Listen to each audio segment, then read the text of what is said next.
আল্লাহর নবীর একজন সাহাবী হযরতে আব্বাদ রাদিয়াল্লাহু তাআলা আনহু জিহাদের ময়দান থেকে ফিরে আসলেন। জিহাদের ময়দান থেকে ফিরে আসার পরে রাসূলুল্লাহ সাল্লাল্লাহু আলাইহি ওয়াসাল্লাম তাবু গাড়লেন। রাতের অন্ধকার নবীজির আদত ছিল অন্ধকারে রাতের বেলা তিনি কোনোদিন মদিনায় ঢুকতেন না। যেরকম সুবহানাল্লাহ, মদিনার বাইরে রাত্রি যাপন করতেন, সকাল হলে তারপরে তিনি মদিনায় ঢুকতেন। আমার বন্ধুরা, আমার বাবারা, রাতের অন্ধকারে সবাই তাবু গাড়লেন, এশার নামাজ আদায় করলেন। নবীজি ডাক দিয়া বললেন, সাহাবীরা রে, তোমাদের মধ্যে এমন কে আছো যে রাতের অন্ধকারে আমাদের কাফেলাকে পাহারা দিবে? হযরতে আব্বাস রাদিয়াল্লাহু তাআলা আনহু দাঁড়িয়ে গেলেন, নবী গো, আমি আপনাদের আজকের এই কাফেলাকে পাহারা দিব। সাথে সাথে হযরতে আম্মার ইবনে ইয়াসার রাদিয়াল্লাহু তাআলা আনহু তিনিও দাঁড়িয়ে গেলেন। বলেন কয়জন হলো? পাহারাদার দুইজন সাহাবী দাঁড়িয়ে গেলেন। নবীজি বললেন, ঠিক আছে, জিহাদের ময়দান থেকে যুদ্ধ করে আসতেছি, কাফেররা আমাদের পিছনে লাগতে পারে। এই দিক থেকে জিহাদের ময়দানে মুসলমানরা একজন কাফেরের স্ত্রীকে হত্যা করেছে। ওই কাফের সাথে সাথে শপথ নিয়েছে, মুসলমানদের রক্ত দিয়ে প্রবাহিত না করা পর্যন্ত আমি পৃথিবীর কোনো খাবারে মুখ লাগাবো না। জোরে কোন নাউজুবিল্লাহ। এই কাফেরের বউরে মারার পরে তার জিদ বেড়ে গেছে। সে নিয়ত করেছে যে মুসলমানদের শরীর থেকে রক্ত প্রবাহিত না করার আগ পর্যন্ত আমি কোনো খাবার খাবো। মুসলমান কাফেলার পিছ থেকে সে দাওয়া করতেছে। রাতের অন্ধকারে যখন নবীজি সাল্লাল্লাহু আলাইহি ওয়াসাল্লাম সমস্ত সাহাবায়ে কেরামদেরকে নিয়ে ঘুমিয়ে গেলেন, এবার ওই কাফেরের বাচ্চা চিন্তা করলেন যে মুসলমান যেহেতু ঘুমিয়ে গেছে, এখনই তাদেরকে মারা, তাদের উপরে আক্রমণ করার সুযোগ আছে। দাঁড়িয়ে রইলেন, অপেক্ষা করতেছেন। এই দিক দিয়ে হযরতে আব্বাস রাদিয়াল্লাহু তাআলা আনহু সাথে সাহাবীটাকে বললেন, সাহাবী রে, দুইজন একসাথে জাগ্রত থেকে লাভ নাই, বরং তুমি ঘুমাও। আমি রাতের অর্ধেক পর্যন্ত সজাগ থাকি, বাকি অর্ধেক তুমি সজাগ থাকবা। বলে যে ঠিক আছে। হযরতে আব্বাস রাদিয়াল্লাহু তাআলা আনহু তিনি সজাগ রইলেন, চিন্তা করলেন কি করব। তিনি চিন্তা করার পরে যেটা তিনার মেমোরিতে আসলো সেটা হলো, দাঁড়িয়ে দাঁড়িয়ে আমি নামাজ আদায় করব। নামাজও পড়া হলো, আর সাথে সাথে কাফেলার পাহারাদারি তো হয়ে গেল। কথা কোন ঠিক কিনা? নামাজ শুরু করলেন। নামাজ শুরু করার পরে এবার ওই কাফের ডাক দিয়া বলতেছে, এই মাত্র সুযোগ, কিন্তু জোরে জোরে তেলাওয়াত করতেছেন। সুবহানাল্লাহ। জোরে তেলাওয়াত করার উদ্দেশ্য হলো, যদি কোনো দুশমন থেকে থাকে তাহলে বুঝতে পারবে যে মুসলমান সজাগ, এখন আক্রমণ করা যাবে না। তিনি দূর থেকে তীর নিক্ষেপ করলেন। ওই কাফের স্ত্রীর প্রতিশোধ নেওয়ার জন্য দূর থেকে হযরত আব্বাস রাদিয়াল্লাহু তাআলা আনহুকে টার্গেট করে তীর নিক্ষেপ করলেন। নিক্ষেপ করার পরে হযরত আব্বাসের বুকটা ছিদ্র করে তীরটা ওই দিক থেকে বের হয়ে গেছে। আল্লাহু আকবার। খবর নাই। সুবহানাল্লাহ কইতেন না? আরো জোরে বলেন সুবহানাল্লাহ। খবর নাই। তীরন্দাজ চিন্তা করলো, কাফের চিন্তা করলো, কি তীর যদি বুকের মধ্যে লাগতো, শরীরে যদি লাগতো, তাহলে তেলাওয়াত বন্ধ হয়ে যেত। কথা বলেন ঠিক কিনা? আব্বাস রাদিয়াল্লাহু তাআলা আনহু তেলাওয়াত করতেছেন, আল্লাহু আকবার বলেন, নামাজ পড়তেছে, তিনার কোনো খবর নাই। এবার কাফেরের বাচ্চা দ্বিতীয়বার আবার তীর মারছে, তাও খবর নাই। দ্বিতীয়বার বুকটা বন্ধ হয়ে গেল, ছিদ্র হয়ে গেল। তৃতীয়বার আবার তীর মারছে, আবার ছিদ্র হয়ে গেছে। হযরতে আব্বাস রাদিয়াল্লাহু তাআলা আনহু বলে, আমার কোনো খবর নাই। নামাজের সালাম ফিরাইলেন, দেখতে পেলেন শরীর থেকে রক্ত বের হচ্ছে। পাশে থাকা সাহাবীটাকে ডাক দিয়ে বললেন, নবীর সাহাবী উঠো। আল্লাহু আকবার। একটা নয়, দুইটা নয়, তিনটা তীর আমার বুকটাকে ছিদ্র করে ফেলেছে। উঠো, তুমি যদি না উঠো নবীর পাহারাদারিতা হবে না। আল্লাহু আকবার। এবার ডাক দিয়া বলতেছে, রে সাহাবী রে আব্বাস, এত হলো কেন? যদি তোমার কষ্ট হচ্ছে প্রথম তীরটা ঢোকার পরেই তো তুমি আমাকে জাগাইতে পারতা। বলে যে সাহাবী রে, কোন দিক থেকে তিনটা তীর আমার বুক ছিদ্র করেছে।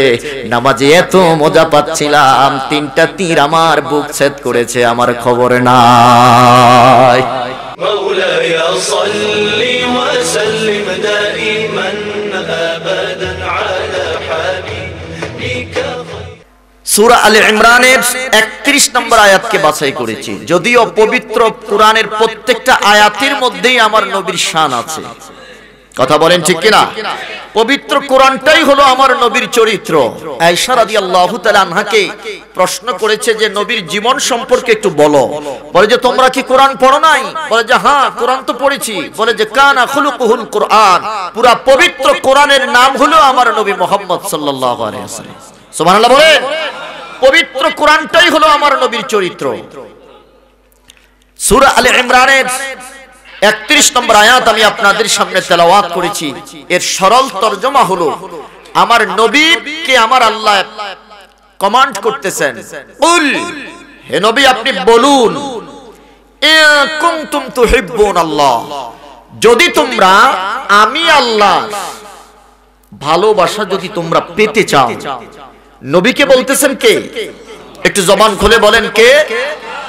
নবীকে বলতেছেন। আপনি বলেন আপনার উম্মতদেরকে, মনে করেন এই সাদরা গ্রামের মানুষ যারা আছেন তাদেরকে আল্লাহ বলতেছেন যে আপনি আপনার ওই বাংলাদেশের চাঁদপুরের সাদরা গ্রামের মানুষদেরকে আপনি বলে দেন, যদি তোমরা আমি আল্লাহর ভালোবাসা পেতে চাও, ফাত্তাবিউনি, তাহলে তারা যেন আপনি রাসূলের অনুসরণ করে। জোরে বলেন।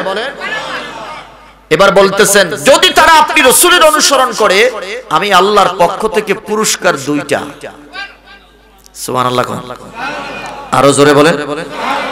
নবীর অনুসরণ করলে পুরস্কার কয়টা? 1 নাম্বার, ইউহিব্বুকুমুল্লাহ, আমি আল্লাহ তাদেরকেও ভালোবাসবো। কাদেরকে?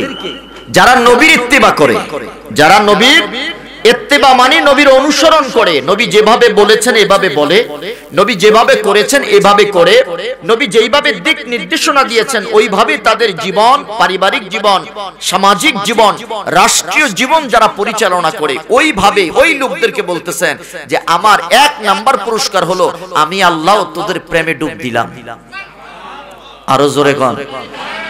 আমরা যদি নবীর প্রেমে ডুব দেই, আমাদের প্রেমে ডুব দেয় কে? আরো জোরে কোন। এটা হলো সরল বাংলা। 2 নাম্বার, নবী আপনার উম্মতকে বলেই দিবেন তারা যদি আপনার প্রেমে ডুব দেয়, আমি আল্লাহ ওয়াদা দিলাম তাদের জীবনের গুনাহ রাখতাম না। আরো আস্তে কোন। এবার বলেন কুল কায়নাতের সবাই পাগল কার? জোরে বলেন। আর আল্লাহ কয় আমি পাগল হলাম 2 জনের। সুবহানাল্লাহ কোন।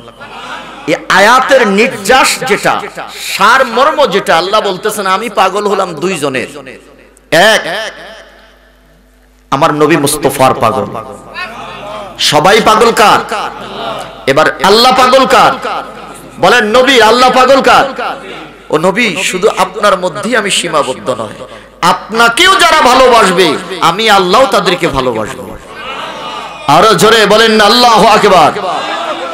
আমার বন্ধুরা, আমার বাবারা, সূরা আলে ইমরানের 31 নম্বর আয়াতের মধ্যে আমার আল্লাহ ডাক দিয়ে বলতেছে, নবী গো আপনি বলে দেন যদি তারা আমি আল্লাহর ভালোবাসা পেতে চায়, আমি আল্লাহর প্রেম সাগরে যদি তারা ডুব দিতে চায়, আমি আল্লাহকে যদি তারা রাজি আর খুশি করতে চায়, গো নবী 1 নাম্বার একটাই মাত্র কাজ, একটাই মাত্র আমল, তারা যেন আপনি রাসূলুল্লাহর অনুসরণ করে চিল্লায়া কোন সুবহানাল্লাহ।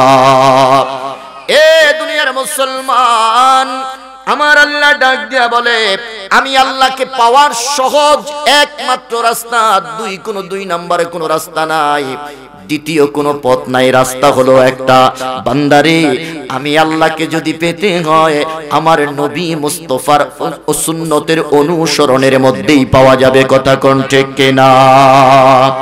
রব্বি করিম ডাক দিয়া বলে বান্দা আমার রাসূলের অনুকরণ যদি তোমরা করো, 1-এর ভিতরে 2 পাইবা। আমার রাসূলের অনুসরণ যদি তোমরা করো, আমি আল্লাহর অনুসরণ হয়ে যায়, অর্থাৎ নবীর ভিতরে নবীকে পাইবা, নবীর ভিতরে আমি আল্লাহকেও পাওয়া যাইবে। যেরকম সুবহানাল্লাহ বলেন। নবী হলো 1-এর ভিতরে, জোরে বলেন। এটা আমার কথা নয়, আমার আল্লাহ বলতেছেন ওমাইয়ুতির রাসূল ফাকাদ আতা আল্লাহ, যদি আমার নবী আমার পয়গম্বর মুস্তাফার অনুসরণ করো তাহলে আমি আল্লাহ বলে দিলাম এটাই হলো আমি আল্লাহর অনুসরণ। চিল্লায়া কোন সুবহানাল্লাহ। রে পৃথিবীর মুসলমান, আমার আল্লাহ বুঝিয়ে দিলেন সূরা আলে ইমরানের মধ্যে নবীকে আমার আল্লাহ কত ভালোবাসে, নবীকে আমার আল্লাহ কত পছন্দ করে। নবীর ভালোবাসা যদি পেতে চাও, আল্লাহর ভালোবাসা যদি পেতে চাও, নবীর ভালোবাসায় ডুবে দাও। নবীর ভালোবাসায় যদি ডুব দেওয়া হয় রে মুসলমান, বলেন পুরস্কার কয়টা? এক নাম্বার হলো বান্দা আমার নবীর প্রেমিক যদি তুমি হয়ে যাও, আমি আল্লাহ তোমার প্রেমিক হয়ে যাই। দুই নাম্বার, শুধু তোর প্রেমের মধ্যে আমি সীমাবদ্ধ থাকি না রে বান্দা, আমার নবীর ভালোবাসার কারণে তোর জীবনের সব গুনাহ আমি মাফ করে দে। সুবহানাল্লাহ বলেন। আমি ছোট্ট একটা উদাহরণ দিয়ে আমার আলোচনায় প্রবেশ করব মুসলমান। মুসা কালিমুল্লাহ তিনার হুজরার মধ্যে বসা, আল্লাহ রব্বি কারীম ডাক দেয়া বলে, জিবরাইল রে, মুসা পয়গম্বরকে বলে দাও আমার একটা পাগল, আমার নবীর একটা পাগলকে বনি ইসরাইলের লোকেরা হাত আর পায়ের মধ্যে রশি বেঁধে ময়লা স্তূপের মধ্যে ফেলে দিয়েছে। মুসা পয়গম্বরকে বলে দাও তাকে যেন সেই ময়লা স্তূপ থেকে টেনে আনে, টেনে এনে তাকে যেন সুন্দর করে গোসল দেওয়া হয়। গোসলের পরে তার জানাজার নামাজের আয়োজন যেন করা হয়। রে জিবরাইল, আমার বন্ধু মুসা কালিমুল্লাহকে বলে দিবা ওই মানুষটার জানাজার ইমামতি যেন করে। আওয়াজ করে বলা যাবে কি আল্লাহু আকবার। দুনিয়ার মানুষের কাছে ওই মানুষটা ভালো মানুষ নয়, দুনিয়ার আদালতে মানুষটা হলো অপরাধী, কিন্তু আমার আল্লাহর কাছে মানুষটা অনেক প্রিয় একটা মানুষ। সুবহানাল্লাহ কইতেন না? আরো জোরে বলেন আল্লাহু আকবার। দুনিয়ার আদালতে অপরাধী, আল্লাহর আদালতে মানুষটার দাম কম না বেশি? একজন পয়গম্বরকে নির্দেশ দিল আমার আল্লাহ, মুসা আমি আল্লাহর আযাবার গজব থেকে যদি বাঁচতে হয়, আমি আল্লাহর আযাবার গজব থেকে যদি বনি ইসরাইল বাঁচতে চায় রে মুসা, প্রত্যেকটা মানুষকে বলবা এই পাগলার জানাজার যেন শরীক হয়। জোরে কন্না আল্লাহু আকবার। আল্লাহ পুরস্কার দিবেন কয়টা? আরো জোরে বলেন কয়টা? ইত্তেবা কাকে বলে আমি একটু পরে আসতেছি।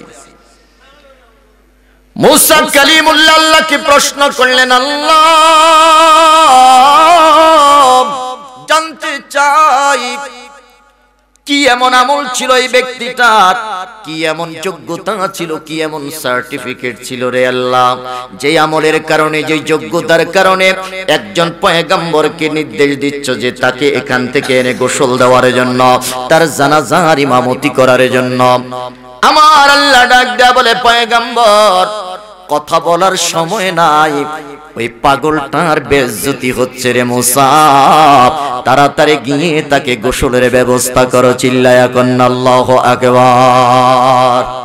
মুসা কালিমুল্লাহ বলেন, হুকুম পালন করে কার? ইন কুনতুম তুহিব্বুনাল্লাহ,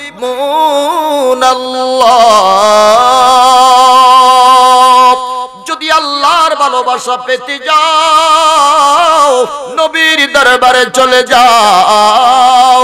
নবীকে যদি ভালোবাসতে পারো, প্রথম পুরস্কার হলো আল্লাহর ভালোবাসা পাওয়া যায়।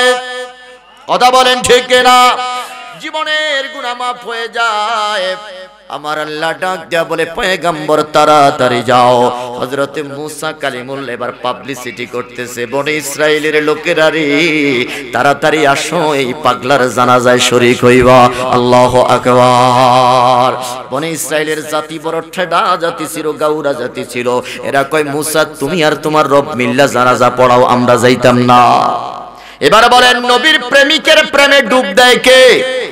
আরো জোরে বলেন কে? ছোট্ট উদাহরণ দিয়ে বুঝাইতেছি মুসলমান। ইত্তেবা যদি করা লাগে, ইত্তেবা যদি নবীর অনুসরণ যদি করতে হয়, আগে তার ভিতরে নবীর মোহাব্বত পয়দা হওয়া লাগবে। কথা কোন না?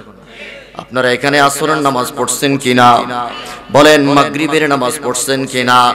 আপনি যেই ইমামের পিছনে নামাজ পড়েছেন, ওই ইমামের উপরে যদি আপনার ভক্তি না থাকে, ওই ইমামের উপর যদি আপনার ভালোবাসার গভীরতা না আসে, ভালোবাসা যদি তৈরি না হয়, এক নাম্বার হলো ওই ইমামের পিছনে আপনার নামাজ হবে না। কথা বলে সহজ ফতুয়া, যদি ইমামের উপরে ভক্তি না থাকে, ওই ইমামের পিছনে নামাজ পড়লে আপনার নামাজ হবে না। তার মানে হলো আমি যার অনুসরণ করব, তার অনুসরণ করার পূর্ব শর্ত হলো তার প্রতি আমার অন্তরে ভালোবাসা থাকা লাগবে। কথা কোন ঠিক কিনা? আমি কয়েকদিন আগে আমাদের লাকসামে একটা প্রোগ্রামে গিয়েছি, তো ওখানে যাওয়ার পরে দেখি আমার খুব মহব্বত করতো ওনারা, এখনো করে। হাঁস দিয়ে খিচুড়ি পাকাইছে, হাঁসের গোশত দিয়ে, বুঝেন নাই? হাঁসের গোশত দিয়ে বুনা খিচুড়ি পাকাইছে। ওখানে মেহমান যারা যায়, আলেম ওলামা বলেন বা যত বড় অতিথি আছে, তাদেরকে হাঁসের গোশত দিয়ে বুনা খিচুড়ি পাকিয়ে তারপরে সামনে উপস্থাপন করে বা খেতে দেয়। তো আমি খাইলাম, খাওয়ার পরে প্রশ্ন করলাম যে এটার শানে নজর কি? যে মেহমানদেরকে স্বাভাবিকভাবে আমরা বোনা খিচুড়ি হয়তো গরুর গোশত দিয়ে করি অথবা মুরগি দিয়ে করি, হাঁসের গোশত এটা আনকমন একটা খাবার, তাই না? হাঁসের গোশত দিয়ে বোনা খিচুড়ি। তবে আমি জিজ্ঞাসা করার পরে আজকে জিনার স্মরণে মাহফিল, উনি ওলামায়ে কেরামদেরকে মহব্বত করে যখন বাড়িতে দাওয়াত দিতেন, তখন উনি শখ করে হাঁসের গোশত দিয়ে বুনা খিচুড়ি পাকাইয়া তারপরে আলেমদেরকে খাওয়াইতেন। আলহামদুলিল্লাহ কইতেন না? আচ্ছা বলেন দেখি, এই যে কাজটা করলো, কেন করলো? বাবার প্রতি তাদের ভালোবাসা আছে বিদায় বাবা যে কাজটা করেছে, সন্তানরাও সেই কাজটা, কথা কন না, করতেছে না? আজকের মাহফিল যেনারা সাজাইছেন, মনে করেন ওনারা 5 ভাই, তো একজনও দুনিয়াতে নাই, একজনও মনে করেন হায়াতের জিন্দেগিতে নাই, সবার মৃত্যু হয়ে গেছে। এখন ওনাদের পরবর্তী প্রজন্ম যারা আছে, তারা তো বলবে বা তারা ভাববে যে আমার বাপ, আমার বাবারা অথবা আমার চাচারা আমার দাদার স্মরণে এই মাহফিলটা করেছেন, তো ওনাদের মৃত্যুর পরে আমাদের উপরে দায়িত্ব হলো তাদের স্মরণেও আমরা এই মাহফিলটা জারি রাখবো। আচ্ছা, এই কাজটা করার জন্য সর্বপ্রথম যেটার প্রয়োজন, সেটার নাম কি? ভালোবাসা। বলেন সেটার নাম কি? বাবার প্রতি যদি সন্তানের ভালোবাসা না থাকে, বাবার প্রতি যদি সন্তানের মহব্বত না থাকে, মায়ের প্রতি যদি সন্তানের দরদ না থাকে, মা যে কাজটা করতে পছন্দ করতেন, বাবা যে কাজটা করতে পছন্দ করতেন, ওই কাজটা কোনো সন্তান দুনিয়ার জমিনে করে নাই, করবে না। কথা কোন ঠিক কিনা? এই জন্য অনুকরণ আর অনুসরণের জন্য সর্বপ্রধান শর্ত হলো জগতের মধ্যে ওই ব্যক্তির প্রতি আপনার মহব্বত দিলের মধ্যে পয়দা হওয়া লাগবে। ভালোবাসা না আসা পর্যন্ত মানুষ মানুষের অনুসরণ করতে পারে না। কথা বলেন ঠিক কিনা?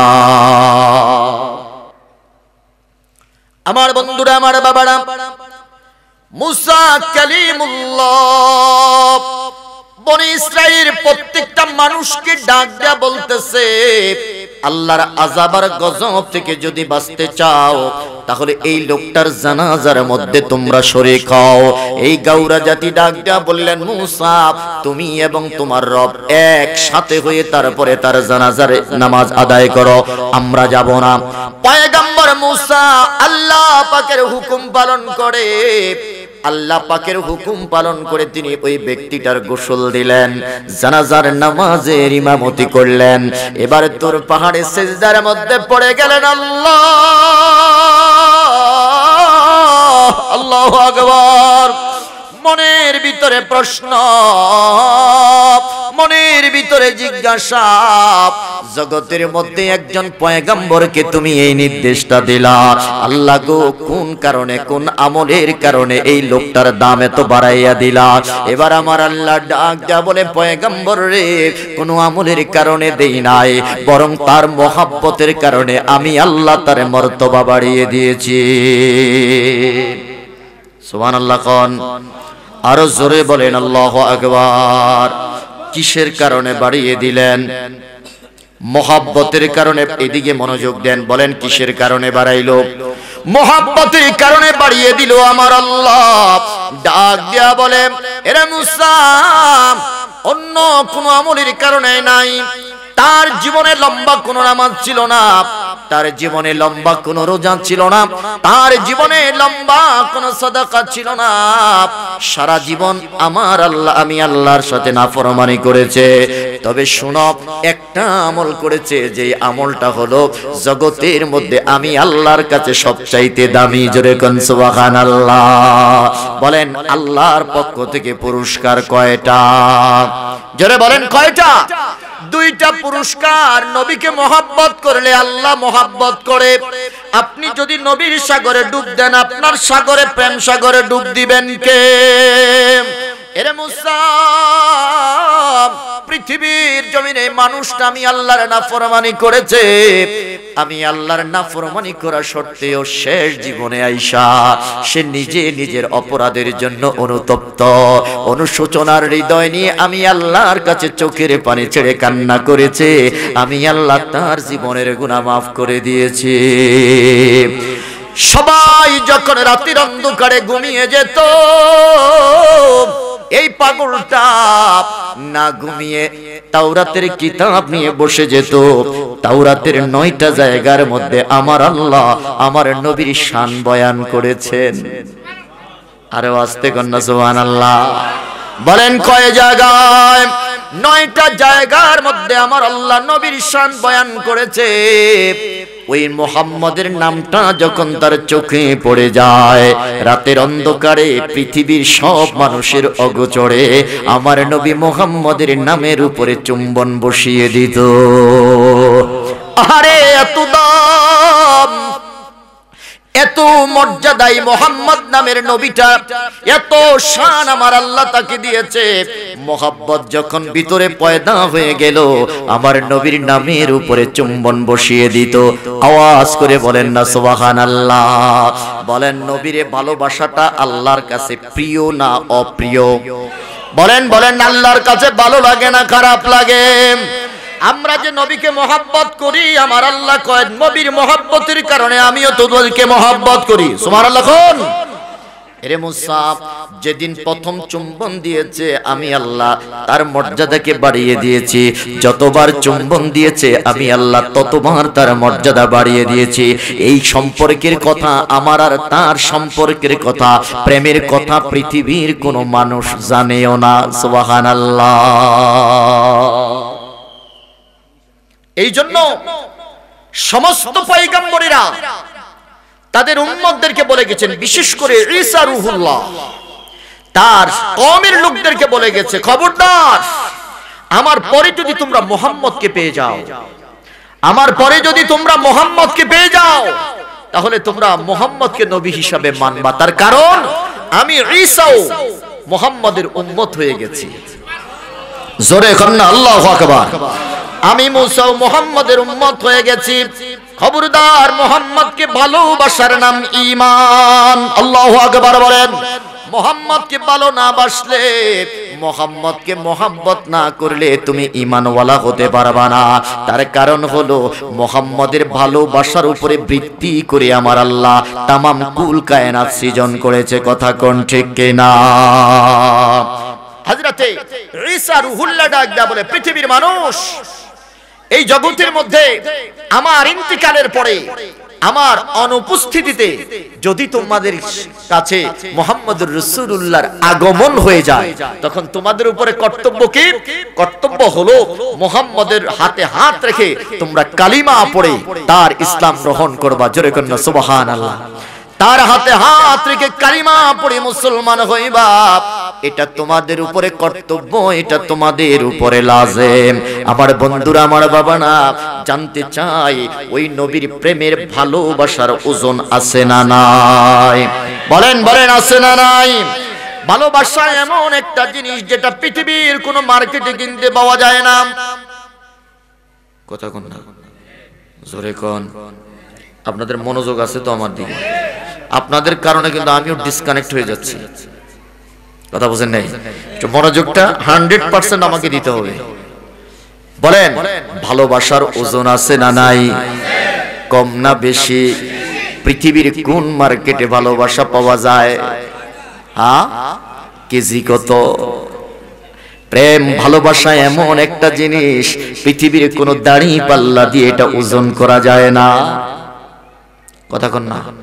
পৃথিবীর এরে মুসা যেদিন প্রথম চুম্বন দিয়েছে আমি আল্লাহ তার মর্যাদাকে বাড়িয়ে দিয়েছি। যতবার চুম্বন দিয়েছে আমি আল্লাহ ততবার তার মর্যাদা বাড়িয়ে দিয়েছি। এই সম্পর্কের কথা, আমার আর তার সম্পর্কের কথা, প্রেমের কথা পৃথিবীর কোনো মানুষ জানেও না। সুবহানাল্লাহ। এই জন্য সমস্ত পয়গম্বরেরা তাদের উম্মতদেরকে বলে গেছেন, বিশেষ করে ঈসা রূহুল্লাহ তার কওমের লোকদেরকে বলে গেছে, খবরদার আমার পরে যদি তোমরা মুহাম্মদকে পেয়ে যাও, আমার পরে যদি তোমরা মুহাম্মদকে পেয়ে যাও, তাহলে তোমরা মুহাম্মদকে নবী হিসাবে মানবা। তার কারণ আমি ঈসাও মুহাম্মদের উম্মত হয়ে গেছি। জোরে কর না আল্লাহু আকবার। আমি মুসাও মুহাম্মদের উম্মত হয়ে গেছি। খবরদার, মুহাম্মদকে ভালোবাসার নাম ঈমান। আল্লাহু আকবার বলেন। মুহাম্মদকে ভালো না বাসলে, মুহাম্মদকে মোহাব্বত না করলে তুমি ঈমানওয়ালা হতে পারবা না। তার কারণ হলো মুহাম্মদের ভালোবাসার উপরে ভিত্তি করে আমার আল্লাহ তামাম কুল কায়নাত সৃজন করেছে। কথা কোন ঠিক কিনা? হযরতে ঈসা রূহুল্লাহ ডাক দেয়া বলে, পৃথিবীর মানুষ, এই জগতের মধ্যে আমার ইন্তিকালের পরে, আমার অনুপস্থিতিতে যদি তোমাদের কাছে মুহাম্মদুর রাসূলুল্লাহর আগমন হয়ে যায়, তখন তোমাদের উপরে কর্তব্য কি? কর্তব্য হলো মুহাম্মদের হাতে হাত রেখে তোমরা কালিমা পড়ে তার ইসলাম গ্রহণ করবা। জোরে কন্না সুবহানাল্লাহ।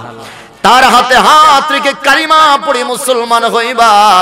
এটা তোমাদের উপরে কর্তব্য, এটা তোমাদের উপরে লাজেম। আমার বন্ধুরা, আমার বাবা না, জানতে চাই ওই নবীর প্রেমের ভালোবাসার ওজন আছে না নাই? বলেন বলেন, আছে না নাই? ভালোবাসা এমন একটা জিনিস যেটা পৃথিবীর কোন মার্কেটে কিনতে পাওয়া যায় না। কথা কোন না? জোরে কোন। আপনাদের মনোযোগ আছে তো আমার দিকে? আপনাদের কারণে কিন্তু আমিও ডিসকানেক্ট হয়ে যাচ্ছি। কথা বুঝেন নাই? মনোযোগটা 100% আমাকে দিতে হবে। বলেন, ভালোবাসার ওজন আছে না নাই? কম না বেশি? পৃথিবীর কোন মার্কেটে ভালোবাসা পাওয়া যায়? হ্যাঁ, কেজি কত? প্রেম ভালোবাসা এমন একটা জিনিস, পৃথিবীর কোনো দাড়ি পাল্লা দিয়ে এটা ওজন করা যায় না। কথা কন না? পৃথিবীর কোন মার্কেটে এটা কিনতে পাওয়া যায় না। সমস্ত পয়গম্বরেরা ডাক দেয়া বলে, দুনিয়ার মানুষ, রহমাতুল লিল আলামিনের প্রেমে পড়ে আমার আল্লাহ কুল কায়নাত সৃষ্টি করেছেন। সুতরাং যদি আল্লাহকে পেতে চাও, জান্নাতওয়ালা যদি হতে চাও, তাহলে জগতের মধ্যে নবী মুহাম্মদের ভালোবাসা প্রথম শর্ত। কথা বলেন ঠিক কিনা? নবীর ইন্তিকাল হয়ে গেল। খুব গভীর মনোযোগ। আমি আগে বুঝাইতে, যে জিনিসটা বুঝাইতে চাচ্ছি, অনুসরণের জন্য প্রেম দরকার। বলেন বলেন, কি দরকার? প্রেম দরকার। আপনার ভিতরে যদি রাসূলুল্লাহর প্রেম জাগ্রত না হয়, আপনার ভিতরে যদি রাসূলুল্লাহর ভালোবাসা পয়দা না হয়, আপনি পৃথিবীতে কোনো ইবাদত করে মজা পাবেন না। পৃথিবীতে কোনো ইবাদত করার প্রতি আপনি উদ্বুদ্ধ হবেন না। কোনো ইবাদত করার জন্য নিজে উৎসাহিত হবেন না। কথা বলেন ঠিক কিনা? আমাদের দেশে কিছু কিছু যুবক আছে যারা চুল কাটে। বিভিন্ন পৃথিবীতে যাদেরকে তারা অনুসরণ করে। মনে করেন বিখ্যাত কিছু মানুষ, খেলোয়াড় আছে না কিছু, হ্যাঁ, আমরা দেখছি ফুটবল যারা খেলে, মেসি টেসি কি আছে, ওদেরকে অনুসরণ করে যারা অনেকে আছে না চুল কাটে। বলেন বলেন। যদি ওই যুবককে প্রশ্ন করেন যে তুমি কার মতো চুল কাটছো, বলে যে আমি ওনার অমুক রোনাল্ডো এগো মতো চুল কাটছি। এখন যদি প্রশ্ন করা হয় যে তুমি যে তার মতো চুল কাটলা কেন, বলে যে আমার একটা পছন্দের লোক। কথা কোন না? আমার কি একটা পছন্দের লোক, এই জন্য আমি সে যেভাবে কাটছে আমিও ওইভাবে চুল কাটতেছি। কি বিষয়টা তাই না? আমাদের দেশে যুবকরা আছে কিছু ছিঁড়া প্যান্ট পরে, আছে না নাই? হাঁটুর দিকে ছিঁড়া, রানের দিকে ছিঁড়া। প্রশ্ন যদি করে যুবক তুমি কার মতো এই প্যান্টটা পরেছো, বলে যে অমুকের মতো প্যান্টটা আমি পরেছি। বলে যে কেন পরেছো? বলে যে অমুক ব্যক্তিটা আমার খুব পছন্দ, এই জন্য সে যেই কোটটা পরেছে, যেই প্যান্টটা পরেছে, আমি তার মতো করে পড়তেছি। কথা কোন ঠিক কিনা? ঈসা পয়গম্বর ডাক দিয়া বলতেছে, দুনিয়ার মানুষ, রহমাতুল্লিল আলামিন হলো আমাদের ফ্যাশন, রহমাতুল্লিল আলামিন হলো আমাদের মডেল। যদি আমি ঈসাও আমার নবী মুহাম্মদের সাক্ষাৎ পেয়ে যাই, ঈসা পয়গম্বর ডাক দেয়া বলতেছে, আল্লাহ আমার জীবদ্দশায় যদি মুহাম্মদুর রাসূলুল্লাহকে আমি পেয়ে যাই, তুমি আমার দোয়া কবুল করো, আমি তার উম্মত হিসাবে পৃথিবীতে পরিচয় দিব। চিৎকার করে বলেন আল্লাহু আকবার। আমি যদি প্রশ্ন করি, এ সাজ্জার মুসলমান, ঈসা পয়গম্বর এই কথাটা কেন বললেন? একটাই জবাব, যে ঈসা আমার নবীকে ভালোবাসে। পয়গম্বর আমার পৃথিবীতে আসবে, তবে পয়গম্বর হয়ে নয়, আমার নবীর উম্মত হয়ে। তিনার যে ধর্ম ছিল, অর্থাৎ তিনার যে আদর্শ ছিল, এটা ডিলেট হয়ে যাবে। তখন ঈসা পয়গম্বর আদর্শ অনুসরণ করবে নবী মুস্তাফার। কথা বলেন ঠিক কিনা? আমার নবী যেইভাবে চলেছে, ঈসা পয়গম্বর সেইভাবে চলবে। আমার নবী যেইভাবে দাঁড়িয়ে রেখেছে, ঈসা পয়গম্বর সেইভাবে দাঁড়িয়ে রাখবে। আমার নবী যেইভাবে নামাজ আদায় করেছে, ঈসা পয়গম্বর সেইভাবে নামাজ আদায় করবে। আমার নবী যেইভাবে রোজা রেখেছে, ঈসা পয়গম্বর সেইভাবে রোজা রাখবে। চিল্লায়া কোন ঠিক কিনা? না ঈসার আদর্শ আবার ভিন্নভাবে চলবে? বলেন বলেন। আদর্শ চলবে নবী মুস্তাফার। কথা বলেন ঠিক কিনা? ঈসা রূহুল্লাহ ডাক দেয়া বলে, উম্মত, আমি তোদেরকে নির্দেশ দিয়ে গেলাম, আমি তো আবার পৃথিবীতে আসবো ওই নবীর উম্মত হয়ে। তবে শুনো, তোমরা যদি আমার অবর্তমানে নবী সাক্ষাৎ পেয়ে যাও, তাহলে তোমাদের প্রতিও নির্দেশ, নবী যা করতে বলেছে তাই করবা। নবী যেভাবে চলতে বলেছে সেইভাবে চলবা। নবীর হাতে হাত রেখে তোমরা কালিমা পড়ে মুসলমান হয়ে যাইবা। চিল্লায়া কোন সুবহানাল্লাহ। আল্লাহু আকবার বলে। আমার নবী হলো আমাদের জন্য ফ্যাশন, আমার নবী হলো আমাদের জন্য মডেল। পৃথিবীতে নবীর আদর্শ চলবে, এছাড়া আর কোনো আদর্শ চলবে যদি তুমি ঈমানওয়ালা হও। দেখেন নবীজির মৃত্যুর পরের অবস্থাটা কি? ঈসা রূহুল্লাহ তার কওমের লোকদেরকে বলে গেছে, যদি নবীর অবর্তমানে, নবী আমার অবর্তমানে যদি তোমরা নবী পেয়ে যাও, তাহলে নবীর হাতে হাত রেখে তোমরা কালিমা পড়ে মুসলমান হইবা। আমার নবী সোমবার দিনে নবীর ইন্তেকাল হয়ে গেল। সোমবার দিনে ইন্তেকাল হয়ে যাওয়ার পরে বৃহস্পতিবার ফজরের নামাজের পরে একটা পাগল আসছে মদিনার জমিনের মধ্যে। সুবহানাল্লাহ। কোন পাগলটা এসে ডাক দিয়া বলতেছে, আসসালামু আলাইকুম, হাল ফিকুম মুহাম্মাদুর রাসূলুল্লাহ। সুবহানাল্লাহ।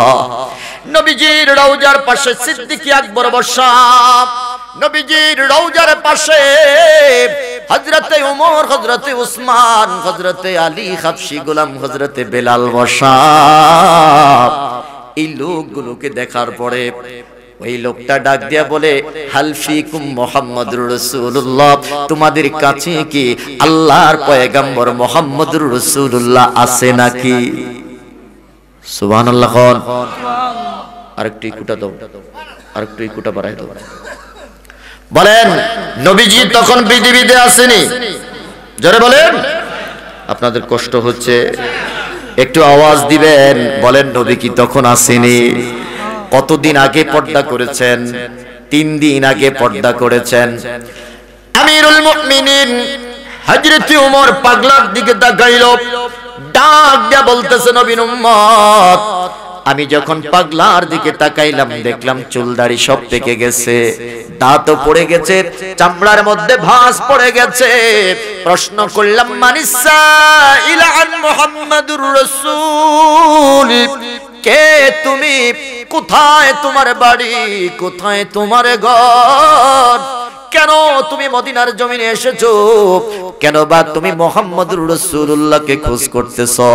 বলে যে শুনো, আমি মুহাম্মদুর রাসূলুল্লাহকে একটু নয়ন ভরে দেখার জন্য আসছি। আরো জোরে কন্যা সুবহানাল্লাহ। আমি একটু নয়ন ভরে মুহাম্মদকে দেখবো। আতলুবুল ইসলাম আলা ইয়াদা মুহাম্মদ সাল্লাল্লাহু আলাইহি ওয়াসাল্লাম। 2 নম্বর কাজটা হলো মুহাম্মাদের হাতে হাত রেখে কালিমা পড়ে মুসলমান হব। আওয়াজ করে বলা যাবে কি আল্লাহু আকবার। হযরত ওমর প্রশ্ন করলো, পাগলা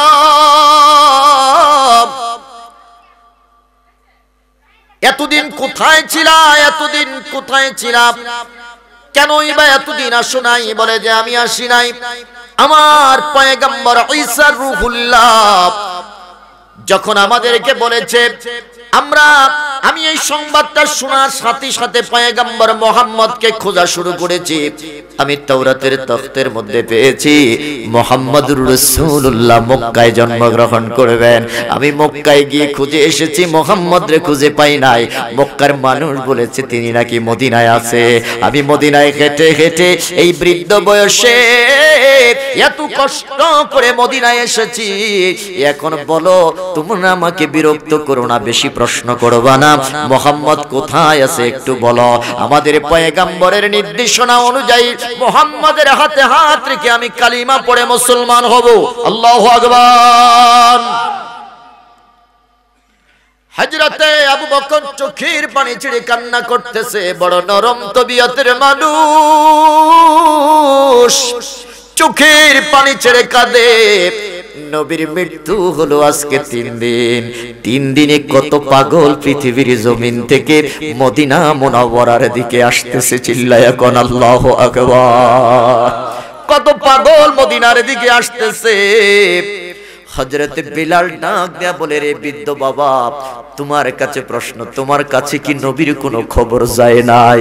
বলে যে না, আমি তো জানি না, আমি মুহাম্মদের হাতে হাত রেখে কালিমা পড়ার জন্য আসছি। বলে যে আজ থেকে 3 দিন আগে রহমাতুল লিল আলামিন আমাদেরকে বিদায় জানিয়ে পর্দা করেছে। আল্লাহু আকবার। বলেন ইন্না লিল্লাহ। এরে তোমার পরিচয় কি একটু বলো। বলে যে আমি ইহুদি। হযরতে ঈসা রূহুল্লাহর উম্মত। আমাদের নবী আমাদেরকে নির্দেশ দিয়েছেন মুহাম্মদকে নবী হিসেবে মানার জন্য। রহমাতুল লিল আলামিন চলে গেছে, নবী দেখার পিপাসা তো আমার রয়ে গেছে, নিবারণ করতে পারলাম না। তবে তোমরা কারা? বলে যে আমরা নবীর সাহাবী, নবীকে কলিজা দিয়ে আমরা ভালোবাসি। আল্লাহু আকবার। বলে রে নবীর সাহাবীরা, তোমাদের কাছে আমার অনুরোধ, আমি মুহাম্মদকে দেখতে পারি নাই, তবে মুহাম্মদের একজন আওলাদ যদি আমারে দেখাইতাম, আমি মুহাম্মদকে দেখার পিপাসা নিবারণ করতে পারতাম। সুবহানাল্লাহ। কোন আরো জোরে বলেন সুবহানাল্লাহ। সন্তান তো বাবার মতো হয়ে কথা কোন, ঠিক কিনা? হযরত আলী ডাক দেয়া বলে, বিলাল মুহাম্মদকে পাওয়ার জন্য এসেছে। এরা বিলাল তাড়াতাড়ি নিয়ে যাও, ফাতেমার ঘরে নিয়ে হযরতে হুসাইনকে দেখাও। তার কারণ হলো ইমাম হুসাইন আমার নবীর মতো ছিল। আর জোরে জোরে কন্যা সুবহানাল্লাহ। হযরতে বেলাল ডাক দেয়া বলে, পাগলা রে, পৃথিবীর জমিনে কত পাগল ছিল, নবীজির কত পাগল ছিল। মাত্র সকাল তোমার আগে আরেকটা পাগল আসছে, এটারে বিদায় দিলাম। এরপরে তুমি পাগলা আসছো। এরে বেলাল, বিলাল ডাক দেয়া বলে, পাগলা এখন তুমি আসছো নবীর কাছে, আর আমি পাগলা বিলাল মদিনা ছাড়তে চাইতেছি নবীর কারণে। আল্লাহু আকবার। কোন 3 পাগলা। বলেন কয় পাগলা? এক পাগলা আসছে, এই পাগলার আগে এটারে বিদায় দিয়েছে, এটারে বিদায় দিয়েছে। বলবেন হুজুর এটারে কেমনে বিদায় দিছে? এই পাগলাও আসছে নবীর দরবারে গুনাহ মাফ করার জন্য। সুবহানাল্লাহ। কোন না?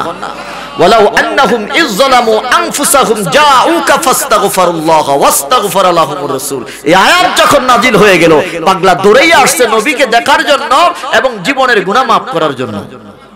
এসে দেখে নবী নাই, এসে দেখে নবী নাই। নবী পৃথিবী থেকে পর্দা করেছে। আমার বন্ধুরা, আমার বাবারা, এই কথাটা শোনার পরে পাগলা কান্নাকাটি শুরু করে দিল। কাঁদতে কাঁদতে চলে যাচ্ছে আর বলতেছে, আহারে, জীবনে মনে হয় আর কোনোদিন নবী দেখা হবে না, জীবনে মনে হয় আর কোনোদিন আমার গুনাহ মাফ হবে না। এই কথা বলে কাঁদতে কাঁদতে চলে যাচ্ছে। হযরতে আলীও তার সাথে কেঁদে কেঁদে রওজার পাশে ঘুমিয়ে গেলেন। আমার নবী ডাক দিয়া বলে, আলী রে, যাও, চলে যাও, ওই পাগলাটারে খবর দাও আমি রহমাতুল লিল আলামিনের দরবারে আসার কারণে আমার আল্লাহ তাকে নয়, বরং যত মানুষ আমার রওজাতে আসবে, চোখের পানি ছাড়বে, আমি আল্লাহ তাদের জীবনের গুনাহ মাফ করে দেব। জোরে বলেন আল্লাহু আকবার। তারে তো মাফ করলাম, নবীর যত উম্মত মদিনার রওজা শরীফের পাশে আয়েশা চোখের পানি ছেড়ে কাঁদবে। আমি আল্লাহ ওয়াদা দিলাম রে, আমি আল্লাহ ওয়াদা দিলাম, নবী আপনি বলে দেন। আমার নবী ডাক দিয়া বলতেছে, আলী রে, পাগলাটারে থামাও, আমার আল্লাহ পাগলার কারণে আমার উম্মতের গুনাহ মাফ করে দিয়েছে। বলেন, মদিনায় যাওয়ার দরকার আছে না নাই? আর জোরে বলেন, আছে না নাই? আরে যাদের সামর্থ্য আছে আমরা তারা বারবার মদিনায় যাই, আর যাদের সামর্থ্য নাই তারা শুধু চোখের পানি ছেড়ে আল্লাহর কাছে বিনাইয়া বিনাইয়া কাঁদি, আল্লাহ জীবনে একবার হলেও মদিনায় যাওয়ার তৌফিক দাও। কথা কোন ঠিক কিনা? যদি একটা ছোট্ট পাখি হইতাম, যদি একটা ছোট্ট পাখি হইতাম, একটা উড়াল দিয়া পাক ভূমি মদিনা যাইতাম। কথা কোন ঠিক কিনা? 2 নম্বর পাগলা বলতেছে যে আমাকে মুহাম্মদের একজন আওলাদের সামনে নিয়ে যাও, আমি মুহাম্মদের সন্তান দেখে, কলিজার টুকরা সন্তানকে দেখে আমি মুহাম্মদকে দেখার পিপাসা নিবারণ করব। সুবহানাল্লাহ বলেন। হযরত বিলাল ডাক দিয়া বলতেছে, পাগলা, এতদিন কোথায় ছিলাম? আজকে মুহাম্মদুর রাসূলুল্লাহ আমাদেরকে বিদায় জানিয়ে চলে গেল। 3 দিন অতিবাহিত হওয়ার পরে তুমি আসছো রে পাগলা। আমি মুহাম্মদকে ভালোবেসে বলতেছি, আমি বিলাল এই মুহূর্তে মদিনা ছেড়ে চলে যাওয়ার সিদ্ধান্ত নিয়েছি। এবার পাগলা প্রশ্ন করলো, কেন রে? বলে যে যেই মদিনায় নবী নাই, ওই মদিনায় আমি থাকতে চাই না। আল্লাহু আকবার বলেন। তিনি বললেন, লা উরিদুল মাদিনাতা বিদুনি রাসূলিল্লাহ। যেই মদিনার মধ্যে নবী নাই, যেই জায়গার মধ্যে নবী দাঁড়িয়ে থাকতো, যেই জায়গার মধ্যে নবী বসে থাকতো, যেই জায়গার মধ্যে নবী খুতবা দিত, যেই জায়গার মধ্যে দাঁড়াইয়া নবী নামাজ আদায় করত, ওই জায়গাগুলো আমি খালি দেখতেছি, ওই জায়গার মধ্যে অন্য মানুষ আমি দেখতেছি, আমি সহ্য করতে পারতেছি না। এই জন্য আমি মদিনা ছেড়ে চলে যাওয়ার সিদ্ধান্ত নিয়েছি। জোরে কোন আল্লাহু আকবার। বলেন, তারা মদিনায় আসছে নবী পাওয়ার জন্য, আর বেলাল মদিনা ছাড়বে কিসের জন্য? বলেন বলেন বলেন, কিসের জন্য? কেউ আসতেছে নবীর ভালোবাসার জন্য, আবার কেউ মদিনা ছাড়তেছে নবীর ভালোবাসার জন্য। কথা বলেন ঠিক কিনা? আমার আল্লাহ ডাক দেয়া বলে, বেলাল, তোর ভালোবাসার কারণে আমিও তোর ভালোবাসার প্রেমিক হয়ে গেলাম। সুবহানাল্লাহ। কোন ফাতেমার দরজার মধ্যে গিয়ে নক করলেন। বেলাল আগে হাঁটলো, পিছনে পিছনে পাগলাটা হাঁটতেছে। ফাতেমার দরজার সামনে গিয়ে যখন নক করলেন, ভিতর থেকে ফাতেমা প্রশ্ন করলেন, মান করাল বাব, কে তুমি? এই মুহূর্তে আমার ঘরের দরজা নক করেছো। হযরত বেলাল চোখের পানি ছেড়ে কেঁদে কেঁদে ডাক দেয়া বলে, ফাতেমা, দরজা খুলে দাও। বলে যে কেন? বলে যে নবীজির একটা পাগল এসেছে নবীকে দেখার জন্য। বলে যে নবীর মৃত্যুর কথা কি তাকে বলো নাই? বলে যে হ্যাঁ বলেছি। তারপরেও এই পাগলাটা নবীর একজন সন্তান দেখতে চায়, নবীর কলিজার টুকরা ওলাদ দেখতে চায়। এই জন্য আলীকে আমার সাথে, আলী আমার সাথে পাগলারে তোমার ঘরের মধ্যে পাঠিয়ে দিয়েছে। হযরতে ফাতেমা ইমাম হুসাইন রাদিয়াল্লাহু তাআলা আনহুকে ঠেলে বের করে দিলেন। যাও নবীর পাগলটারে কলিজারাটা একটু ঠান্ডা করে আসো। সুবহানাল্লাহ কইতেন না? আরো জোরে কন্যা সুবহানাল্লাহ। হযরতে বিলাল যখন পাগলার সামনে আসলো, পাগলার সামনে আসার কারণে আমি যে জিনিসটা বুঝাইতে চাই রে মুসলমান, নবীর প্রেমে ডুব দিলেই পরে তোমার প্রেমের প্রেমিক হবেন কে? এটা হলো আল্লাহ রব্বে কারীমের পক্ষ থেকে প্রথম পুরস্কার। ইমাম হুসাইন রাদিয়াল্লাহু তাআলা আনহুকে বাবার পরে এই পাগলা ইমাম হুসাইনের গালে চুমু দেয়, কপালে চুমু দেয়, ঠোঁটে চুম্বন দেয়। দেওয়ার পরে ডাক দিয়া বলতেছে, রে বেলাল, নবী দেখার পিপাসা আমার নিবারণ হয়েছে। এবার আমার একটা অনুরোধ রে, এ বেলাল, ফাতেমা কি বলে দাও, ফাতেমা রাদিয়াল্লাহু তাআলা আনহা যেন আমার নবীর একটা কাপড়, নবীর একটা জুব্বা আমারে হাদিয়া দেয়। সুবহানাল্লাহ কইতেন না? আরো জোরে কন্যা সুবহানাল্লাহ। আমার নবী হাতি সাওবান নবী সাল্লাল্লাহু আলাইহি ওয়াসাল্লাম, আমার নবীর একটা জুব্বা আমাকে উপহার দিতে বলো। সুবহানাল্লাহ কোন? এই পাগলা জুব্বা চাইয়া দেন। আরেক পাগলা ছিল নবী তাকে উজ্জাব জুব্বা হাদিয়া দেয়। সুবহানাল্লাহ কোন? ওই পাগলাটার নাম আপনাদের মনে আসেনি? নাম কি? ওয়াইস আল কারনী কে আমার নবী জুব্বা দিয়েছে, কথা কোন ঠিক কিনা? বলে যে আমাকে আমার নবীর একটা জুব্বা দাও। জুব্বা দেওয়ার কারণে এই পাগলাটা নবীজির জুব্বা হাতের মধ্যে নিয়ে বুকের মধ্যে জড়িয়ে ধরলেন। বুকের মধ্যে জড়িয়ে ধরে চুমু দিলেন। চুমু দেওয়ার পরে ডাক দেয়া বলতেছে, বেলাল চলো মসজিদে নববীর মধ্যে চলো।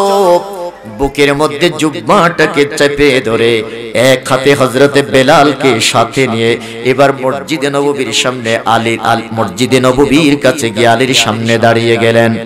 আলীর সামনে দাঁড়িয়ে ডাক দিয়া বলতেছে, আলী রে, একটু নবীর শান বয়ান করো, এমন ভাবে বয়ান করবা যাতে করে আমি পাগলা তোমার বয়ানের চোটে যেন নবীকে সরাসরি দেখতে পাই।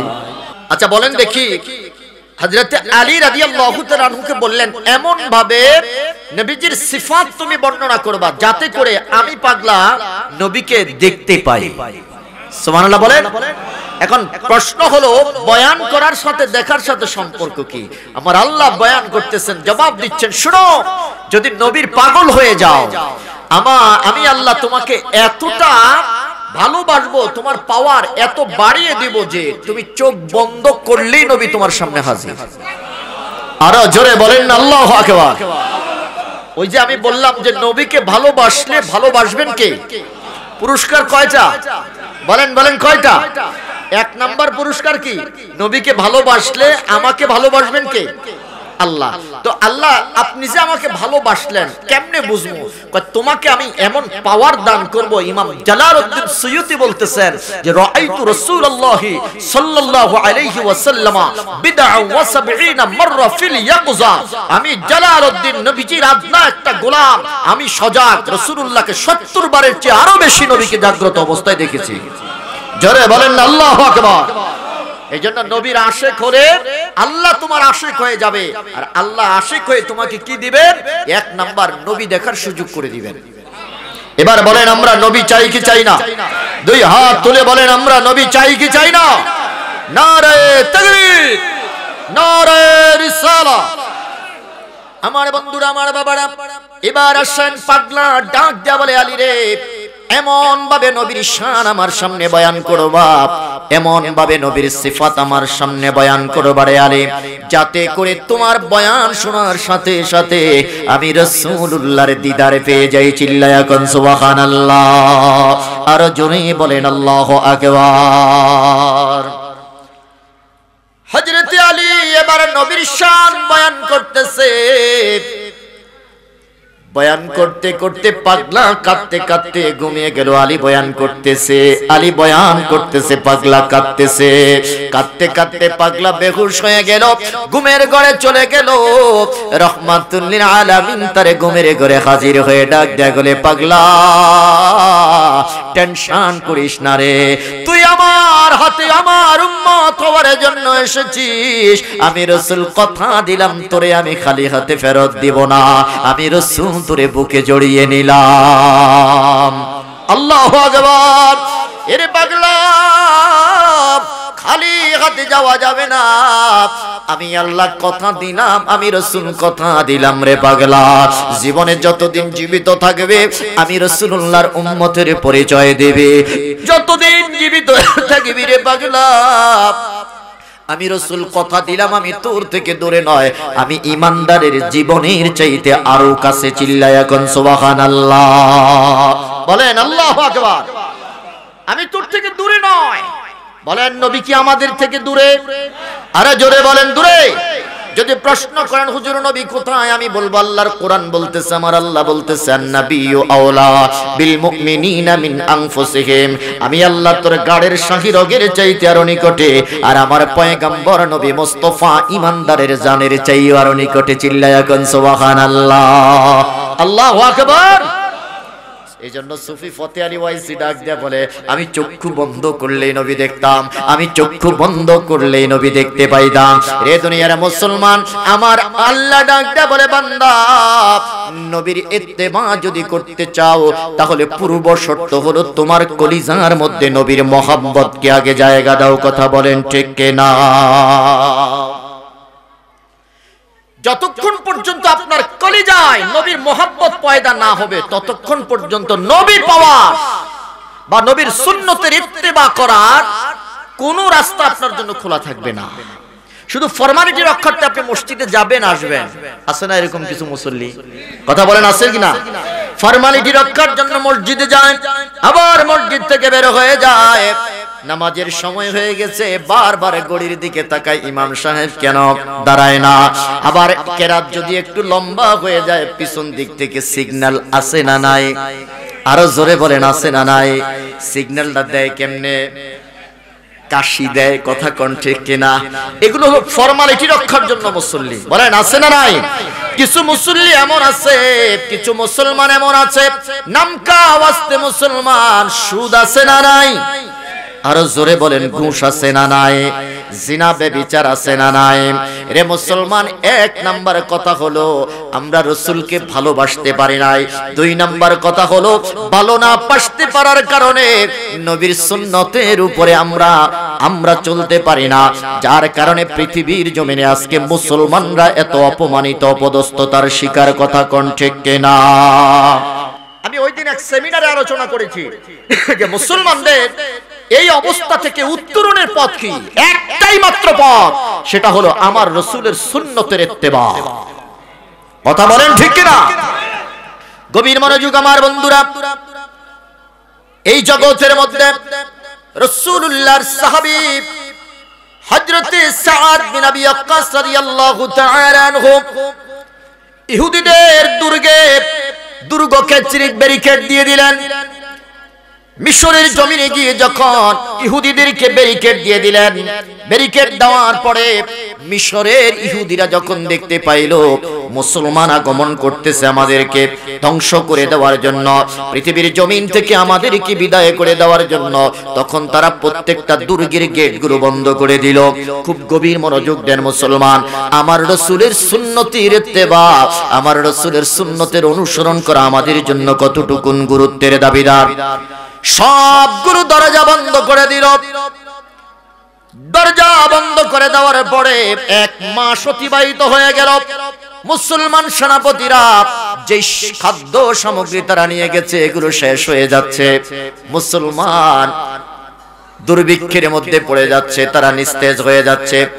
হঠাৎ করে সেনাপতি সাদ বিন আবি ওয়াক্কাস ওমরের দরবারে চিঠি লিখলেন, ওমর সিদ্ধান্ত দাও আমরা এখন কি করব। যদি আমরা এখান থেকে পলায়ন করে চলে আসি তাহলে মিশরের জমিনে আর কালিমার পতাকা উড়বে না, কথা বলেন ঠিক কিনা? বলো আমরা এখন কি করব? যদি আমরা ফিরে আসি তাহলে কালিমার পতাকা এখানে উড়বে না, আর যদি এখানে থাকি কতদিন থাকবো, আমাদের খাবার দাবার সবকিছু শেষ হয়ে যাচ্ছে। এরে দুনিয়ার মুসলমান, বিদায় হজের ভাষণে নবীজি বলেছেন, তারাকতু ফীকুম আমরাইন লান তাদিল্লু মা তামাসসাকতুম বিহিমা কিতাবাল্লাহি ওয়া সুন্নাতা রাসূলি। আল্লাহু আকবার। এরে উম্মত, তোদের মাঝে দুইটা জিনিস রেখে যাচ্ছি, একটা হলো কোরআন, আরেকটার নাম হলো সুন্নাত।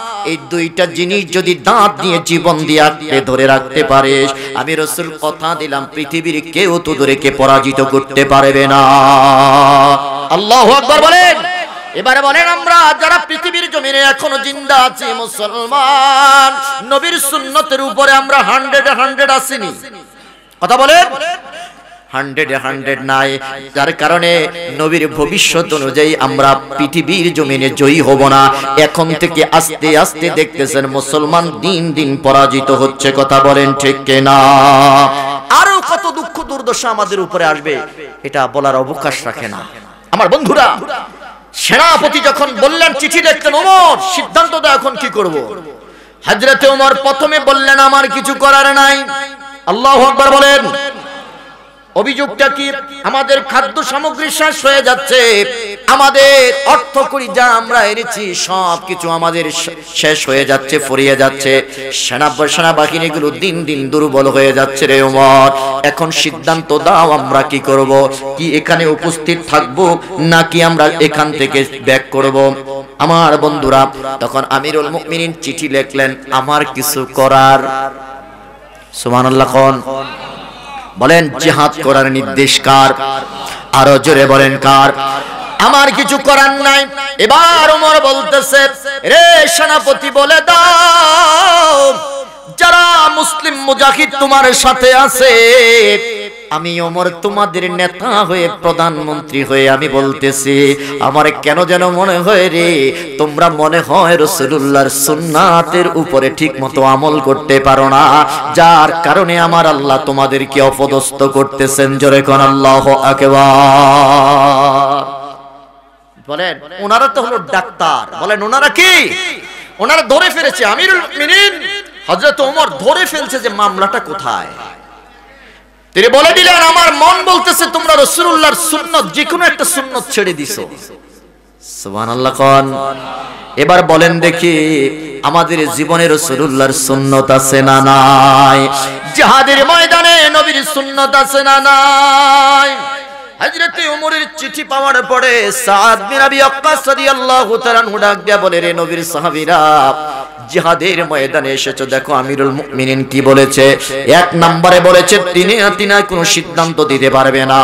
2 নম্বরে বলেছে মনে হয় তোমাদের মধ্য থেকে কেউ নবীর কোন সুন্নাত ছেড়ে দিয়েছো, আগে সুন্নতের আমলটা করতা, এখন মনে যুদ্ধের কারণে সুন্নতের আমলটা করো না।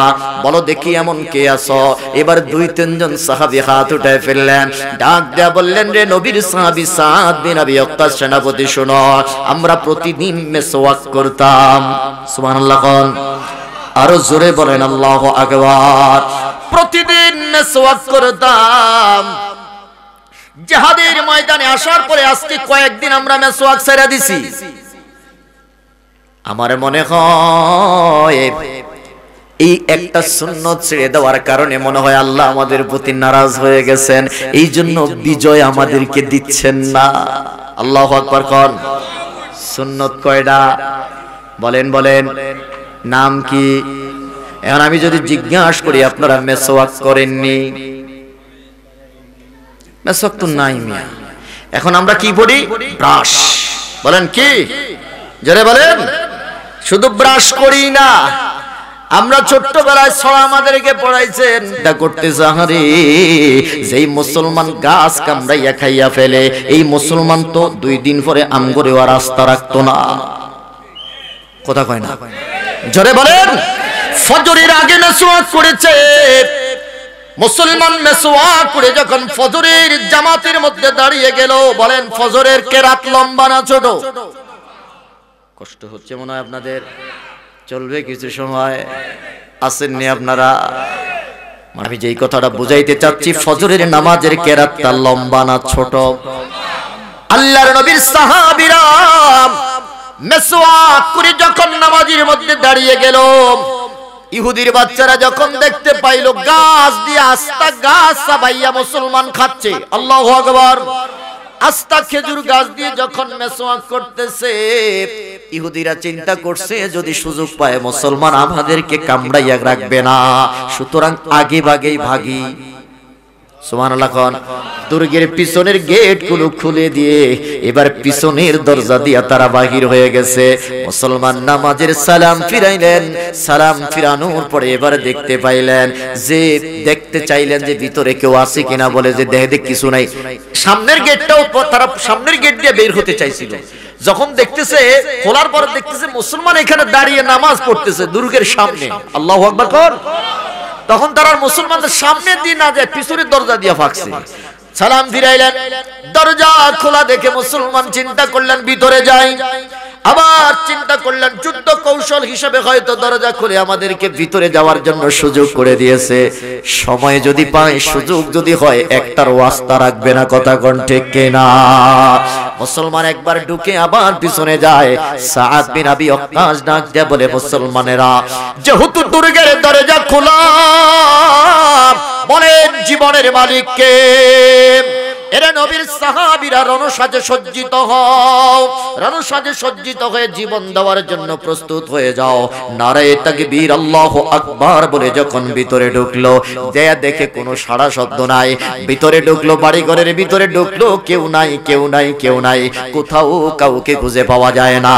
এবার সাদ বিন আবি ওয়াক্কাস ডাক দিয়ে বলে, নবীর সাহাবীরা রে, একটা সুন্নাত তোমরা ছেড়ে দিয়েছো, এই জন্য বিজয়টা এত দেরিতে তোমরা পাইছো। যদি সুন্নাত না ছাড়তা, আমার আল্লাহ আরো আগে তোমাদের হাতে বিজয়ের পতাকা তুলে দিত, কথা কোন ঠিক কিনা? আল্লাহু আকবার বলেন। এটাই এর নাম হলো নবীর সুন্নাত, নবীর আদর্শ। আর আমরা কি করি? সকাল থেকে সন্ধ্যা পর্যন্ত কত সুন্নাত আমরা ছেড়ে দেই, কথা বলেন ঠিক কিনা? সকাল থেকে সন্ধ্যা পর্যন্ত আমরা কত গুনার কাজে লিপ্ত হয়ে যাই মুসলমান। এবার বলেন মেসওয়াক করা দরকার আছে না নাই? আরো জোরে বলেন দরকার আছে না নাই? এটা তো একটা সুন্নাত, বলেন এটা কয়টা সুন্নাত? একটা সুন্নাত। এই বাইরের মাইকগুলো অফ করে দিছো? মারহাবা কোন, মারহাবা। আচ্ছা বলেন, এবার সুন্নাত কি নবীর আমাদেরকে একটা দিবেন না হাজার হাজার সুন্নাত দিবেন? বলেন আছে না নাই? আমরা কিভাবে রান্নাঘর পরিচালনা করব, এই সুন্নাত আছে না নাই? আমরা কিভাবে আমাদের পরিবার পরিচালনা করব, সুন্নাত আছে না নাই? আমরা কিভাবে আমাদের স্ত্রীদেরকে শাসন করব, এটার সুন্নাত আছে না নাই? এরা দুনিয়ার মুসলমান। শুধু তাই নয়, জিহাদের ময়দানে কি সুন্নাত আছে তাও আমাদের জন্য আছে। টয়লেটের মধ্যে কিভাবে ঢুকবো, কিভাবে বাইর হব, এটার সুন্নাত আমাদের জন্য নবী রেখে গেছেন, কি জান্নাত। একজন মালিক তার শ্রমিকের সাথে কিভাবে আচরণ করবে, একজন শ্রমিক তার মালিকের সাথে কি আচরণ করবে, এই সুন্নাত আছে না নাই? আরো জোরে বলেন আছে না নাই? আমার বন্ধুরা, ছোট্ট একটা কথা বলে আমি আপনাদের কাছ থেকে বিদায় নিচ্ছি। আমার রাসূল বলতেছেন, দেখেন আমরা যে সুন্নাতকে ছেড়ে দিচ্ছি, রাসূলুল্লাহর ভবিষ্যৎবাণী কি? ফামান রাগিবা আন সুন্নতি ফালাইসা মিন্নি। আমার সুন্নাত যারা ছেড়ে দিছো তারা আমার উম্মতের অন্তর্ভুক্ত না। তার মানে সুন্নাত আদায় করলেই পরে নবীর উম্মত হওয়া যায়, কথা বলে। আর সুন্নাত আদায় না করলে নবীর উম্মত হওয়া যায়।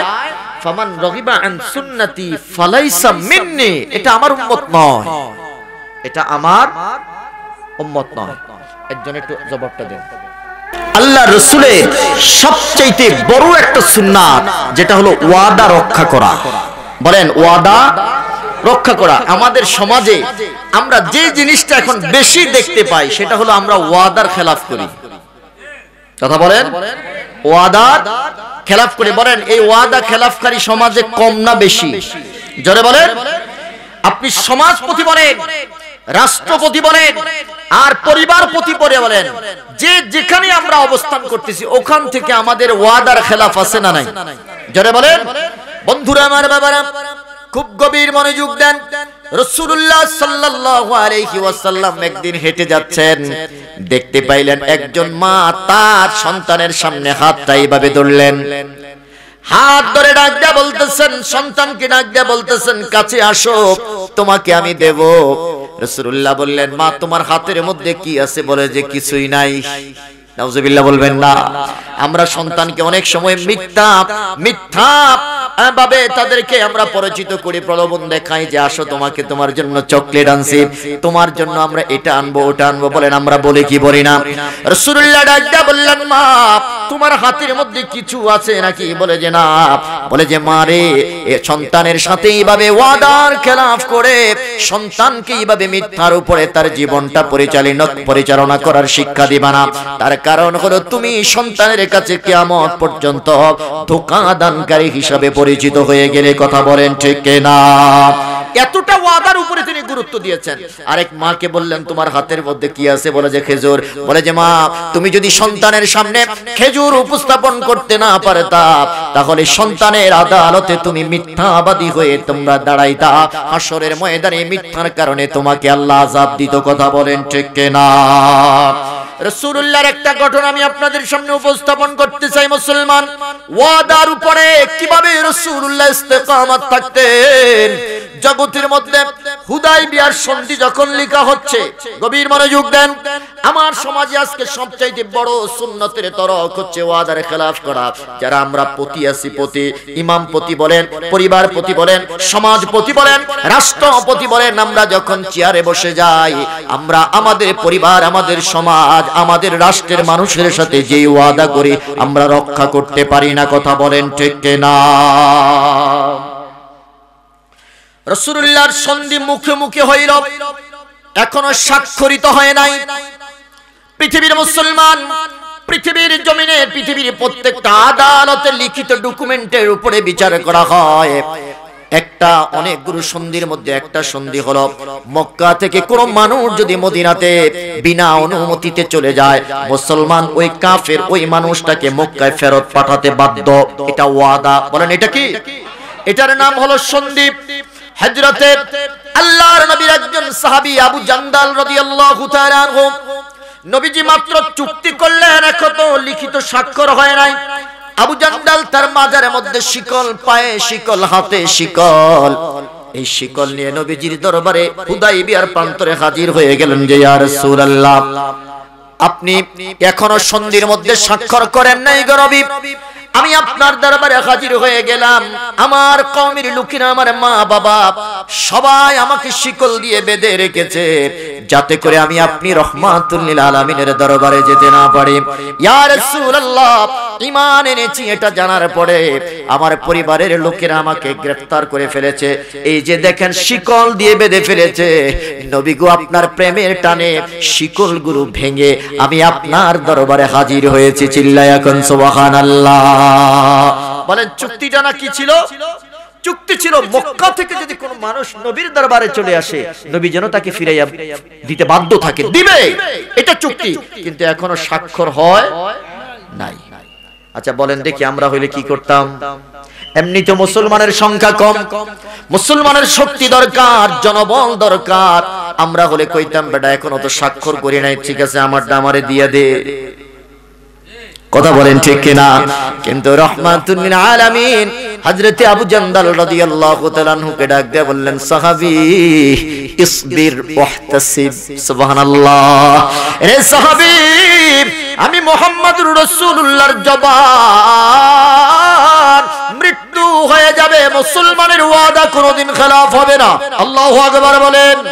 মুসলমানের জীবন চলে যাবে, মুসলমান কোনোদিন ওয়াদা খেলাফ করতে পারে না।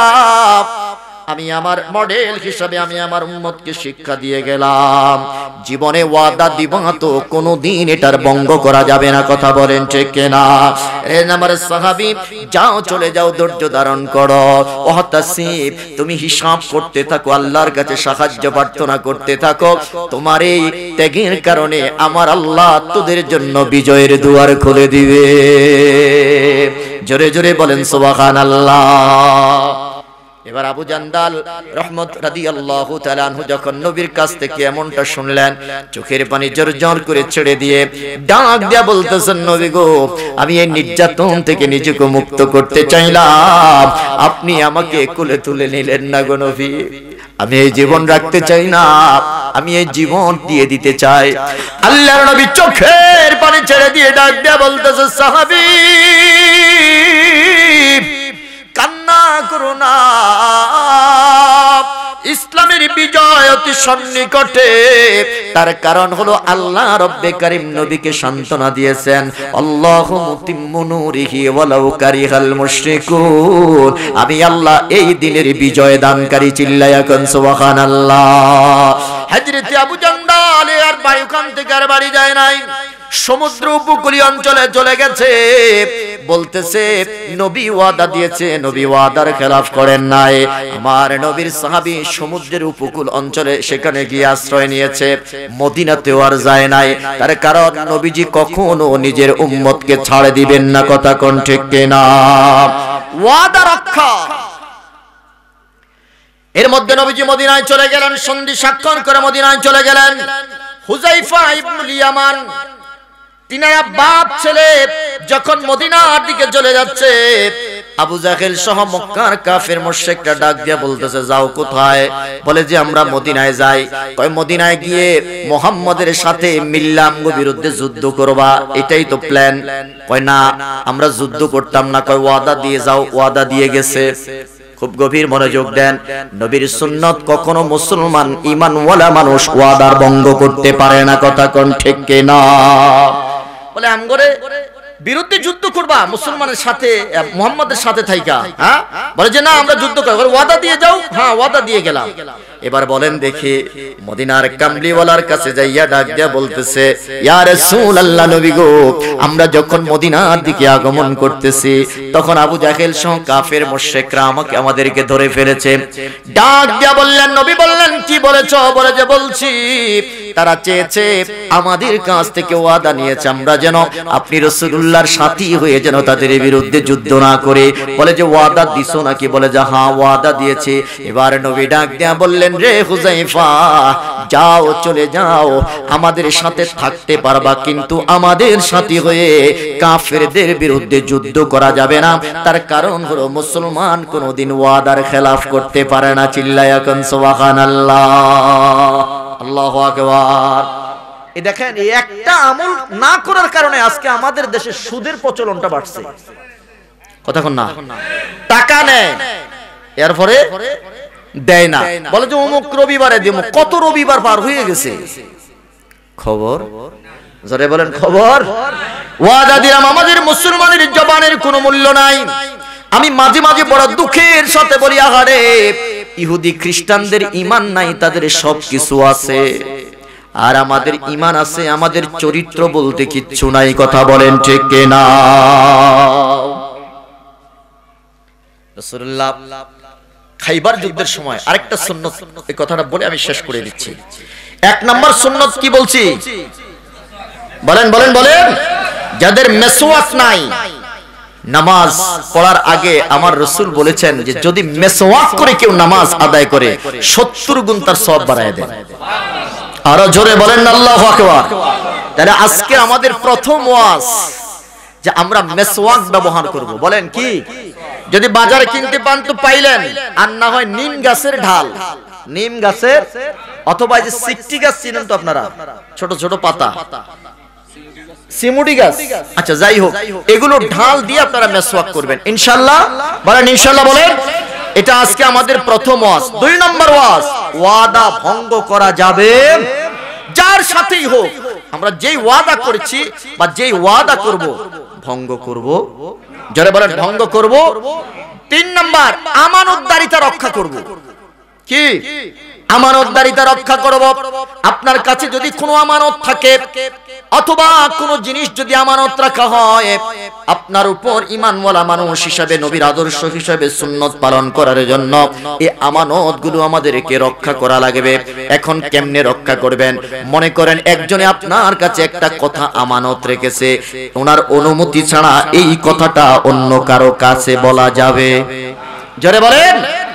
এই অভ্যাসটা, আমানতের খেয়ানত করার অভ্যাসটা, বিশেষ করে কথার আমানতের খেয়ানত, এটা মহিলাদের মধ্যে বেশি হয়। কথা কয় না? যারা বলেন আছে না নাই? পুরুষ তো করে করে, পুরুষের চাইতে মহিলারা বলে, মহিলারা করে বেশি। এই জনের কথা ওই জনের কাছে, ওই জনের কথা ওই জনের কাছে, বলেন আছে না নাই? আল্লাহ আমাদের সমাজের মহিলাগুলোকে হেফাজত করুক, জোরে বলেন আমিন। আমানতদারিতা কি জিনিস দেখেন, আমি ছোট্ট একটা উদাহরণ দিচ্ছি রাসূলুল্লাহর জীবন থেকে। খাইবারের যুদ্ধের সময় রাসূলুল্লাহ সাল্লাল্লাহু আলাইহি, খন্দকের যুদ্ধের সময় রাসূলুল্লাহ সাল্লাল্লাহু আলাইহি ওয়াসাল্লাম নিজে সাহাবায়ে কেরামদের সাথে মাজার মধ্যে রুমাল বাঁধা তিনি যখন গর্ত খনন করতে শুরু করলেন, মুসলমান যুদ্ধের কৌশল হিসেবে গর্ত খনন করতেছেন। মুসলমানদের সাহাবায়ে কেরামদের পেটের মধ্যে খিদা, তারা খিদার জন্য গর্ত খনন করতে পারতেছে না। নবীজির দরবারে ডাক দেয়া বললেন, নবী গো, এই যে পেটের মধ্যে আমি পাথর বেঁধেছি, ইয়া রাসূলুল্লাহ, পেটে খিদা, কাজ করতে পারি না, গর্ত খনন করতে পারি না। খন্দকের যুদ্ধ প্রমাণ করে নবীর উম্মত ওই সময় নবীজি নিজের জুব্বা মোবারক উঠাইলেন, উঠাইয়া দেখাইলেন, রে আমার উম্মতেরা শোনো, তোমরাই ক্ষুধার্ত না, আমি রাসূল আজকে এক সপ্তাহ যাবত পেটের ক্ষুধা হজম করতেছি। জোরে বলেন আল্লাহু আকবার। একজন রাসূলুল্লাহর একজন সাহাবী যখন এমনটা ক্ষুধার কথা প্রকাশ করলেন, তখন রাসূলুল্লাহ সাল্লাল্লাহু আলাইহি ওয়াসাল্লাম নিজের ক্ষুধার কথা যখন প্রকাশ করে দিলেন, তখন আর কোনো কথা আসেনি। জোরে বলেন। এই মুহূর্তে মুসলমানদের শক্তি দরকার, মুসলমানদের সামর্থ্য দরকার। নবীজি সাল্লাল্লাহু আলাইহি ওয়াসাল্লাম দুপুরবেলা গর্ত খনন করে কাজ করে তিনি যখন তাঁবুর মধ্যে বিশ্রাম নিচ্ছেন, ইয়েমেনি একজন রাখাল সে দৌড়াইয়া আসলো মুসলমানদের কাছে, বলে যে তোমরা করো কি? বলে যে আমরা গর্ত খনন করি।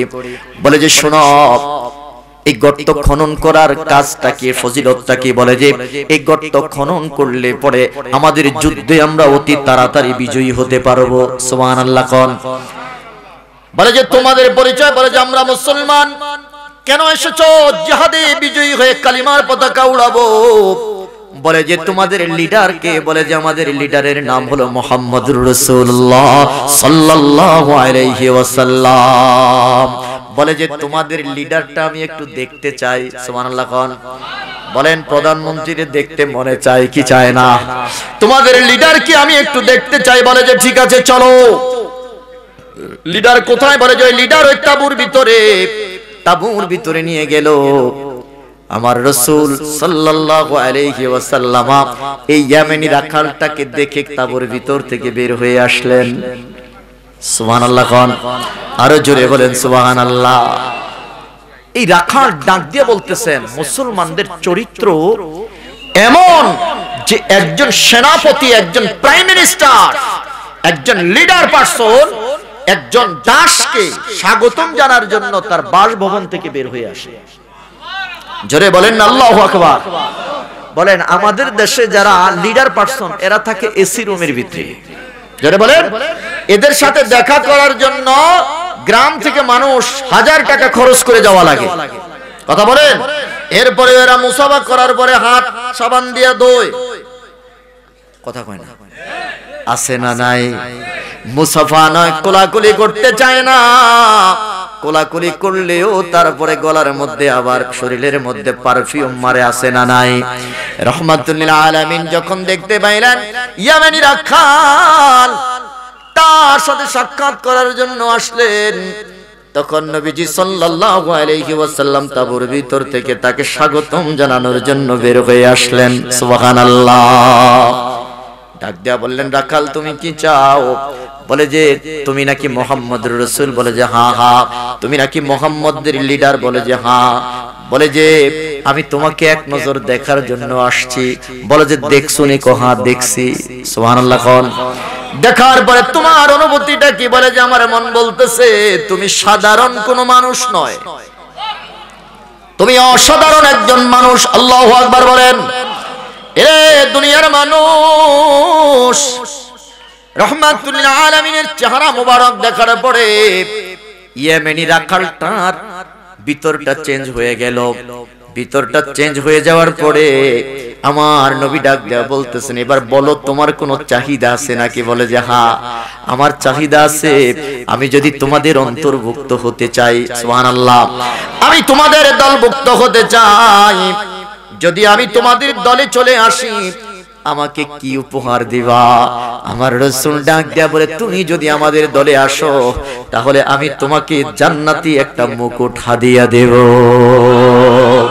আরো জোরে কন্যা সুবহানাল্লাহ।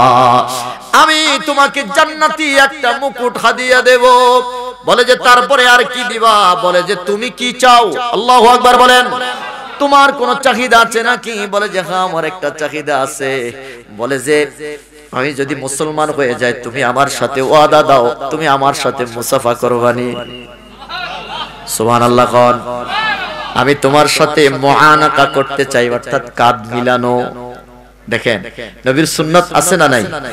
মুসাফা। বলেন মুসাফা কয় হাতে? কথা বলে না। কয় হাতে? আমরা করি কয় হাতে? যারা বলেন বলেন আজকের পর থেকে মুসাফা কয় হাতে? দুই হাতে। মুআনাকা মানে হলো কাঁধে কাঁধ মিলানো। আমরা শুধু বুক মিলাই, কথা কয় না। যারা বলেন না আমি মিথ্যা কথা কইতেছি ভাই, আমরা শুধু কি মিলাই? বুক মিলাই। আর মুআনাকা মানে হলো কাঁধে কাঁধ মিলানো। সুবহানাল্লাহ কোন।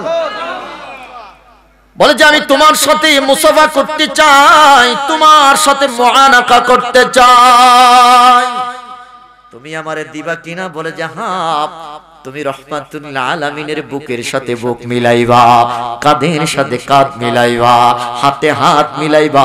শুধু তাই নয়, মুহাম্মাদের ভালোবাসার সাথে তুমি মিশে যাবা। জোরে কন্না সুবহানাল্লাহ। জোরে বলেন আল্লাহু আকবার। আমার বন্ধুরা, আমার বাবারা, এবার ডাক দিয়া বলতেছে মুহাম্মদ আমাকে পড়াইয়া দাও লা ইলাহা ইল্লাল্লাহু মুহাম্মাদুর রাসূলুল্লাহ। চিৎকার করে কন্যা সুবহানাল্লাহ। নবীজি তার সাথে মুসাফা করলেন। আল্লাহু আকবার বলেন। প্রশ্ন করবেন হুজুর কালিমা পড়ার আগে কেন মুসাফা করলেন না? কালিমা পড়ার আগে কেন নবীজি কোলাকুলি করলেন না? প্রশ্নের জবাব হলো ঈমান আনার পরে লোকটা পবিত্র হয়েছে, ঈমান আনার আগে মুশরিকরা অপবিত্র থাকে, এই জন্য নবীর পবিত্র দেহের সাথে অপবিত্র মিলতে পারে না। কথা কোন ঠিক কিনা? আহা আমার বন্ধুরা, রাসূলুল্লাহ সাল্লাল্লাহু আলাইহি ওয়াসাল্লাম তিনি মুসাফা করলেন, মুআনাকা করলেন, কোলাকুলি করলেন। কোলাকুলি করার পরে এবার এই রাখাল বালক ডাক দিয়া বলতেছে মুহাম্মদ এখন আমাকে কি করতে হবে সেটা বলো। সুবহানাল্লাহ। কি করা লাগবে সেটা বলো। বলে যে তোমার উপরে এখনো নামাজ ফরজ হয় নাই, এখন নামাজের ওয়াক্ত নয় যে নামাজ তুমি আদায় করবা, এখন জিহাদ চলতেছে, তোমার উপরে কর্তব্য হলো জিহাদে অংশগ্রহণ করা। আল্লাহু আকবার বলেন। এবার আমার নবী ডাক দিয়া বলতেছে তোমার জিহাদের ময়দানে জিহাদে আমাদের সাথে অংশগ্রহণ করা এটা তোমার উপরে ফরজ। বলে যে মুহাম্মদ আমার প্রশ্নের জবাব দাও। তুমি বলে প্রশ্নটা কি? আমার স্বামী যে বকরিগুলোর রাখালি করতেছি, আমার কাছে যে আমানতগুলো আছে আমার মালিকের। সুবহানাল্লাহ। ইসলাম কাকে বলে? মুসলমান নবীর সুন্নতের ইত্তেবা যদি কামা হক করতে পারে, খোদার কসম মুসলমানকে পরাভূত করার শক্তি পৃথিবীতে নাই। কথা বলেন ঠিক কিনা? বলে যে আমার কাছে যে আমানত আমার মালিক কিছু বকরি দিয়েছে চড়ানোর জন্য, এই বকরিগুলো আমি কি করব? হুকুম দাও। আমার নবী ডাক দিয়া বললেন হ্যাঁ, মুসলমান কোনদিন আমানতের খেয়ানত করে? মুসলমান কোনদিন আমানতের খেয়ানত করে না। এরা কাল তাড়াতাড়ি যাও, সূর্য ডুবার আগে মালিকের কাছে গনে গনে এগুলো বুঝাইয়া দিয়ে আসবা। সুবহানাল্লাহ কোন। আমরা হইলে কি করতাম? কথা কোন না, কথা কোন। আমরা হইলে লইয়া আইতাম, চিল্লায়া বলেন ঠিক কি না? আমরা হইলে ইয়া রাসূলুল্লাহ আসসালাতু ওয়াসসালামু আলাইকা ইয়া হাবিবাল্লাহ, আসসালাতু ওয়াসসালামু আলাইকা ইয়া সাইয়্যিদাল মুরসালিন, আসসালাতু ওয়াসসালামু আলাইকা ইয়া রাহমাতাল লিল আলামিন। বলেন এই যে সালামটা দিলাম, এই যে সালামের মধ্যে সালামের পরে আমি দোয়াটা পড়লাম, দাঁড়াইয়া না বইসা? তো দাঁড়াইয়া তো গেলে সালাম দেওয়া যাবে না। আপনি কোন ঘরে ঢুকবেন, এই ঘরে ঢুকার আগে আজকে আমি হাদিসটা পড়াইছি যে ঘরে যখন আপনি ঢুকবেন তখন আহলে বাইত যারা আছেন, ঘরের পরিবার, তাদেরকে সালাম দিতে হবে কয়বার? বলেন। খবরদার, কোন ব্যক্তির ঘরে 3 বার সালাম দেওয়ার পরে যদি অনুমতি দেয় তাইলে ঢুকবেন, নাইলে ঢুকা যাবে। এটা নবীর সুন্নাত। সুবহানাল্লাহ বলেন। আর আমরা কি করি? আগে ঢুকি, ঢুকে কিও সখিনার বাপ আসেননি। কথাটা কি সত্য না মিথ্যা? আপনারা মনে মনে কইতে পারেন যে হুজুর এমনি কয়টা। সুন্নতের এত সুন্নত আমার বলা সম্ভব না, যেগুলো আমরা সবচেয়ে বেশি করি এগুলো আমি বলতেছি। বলেন, ঘরে আগে ঢুইকা সালাম দিবেন না ঢুকার আগে সালাম? যারা বলেন ঢুকার আগে আপনি সালাম দিবেন।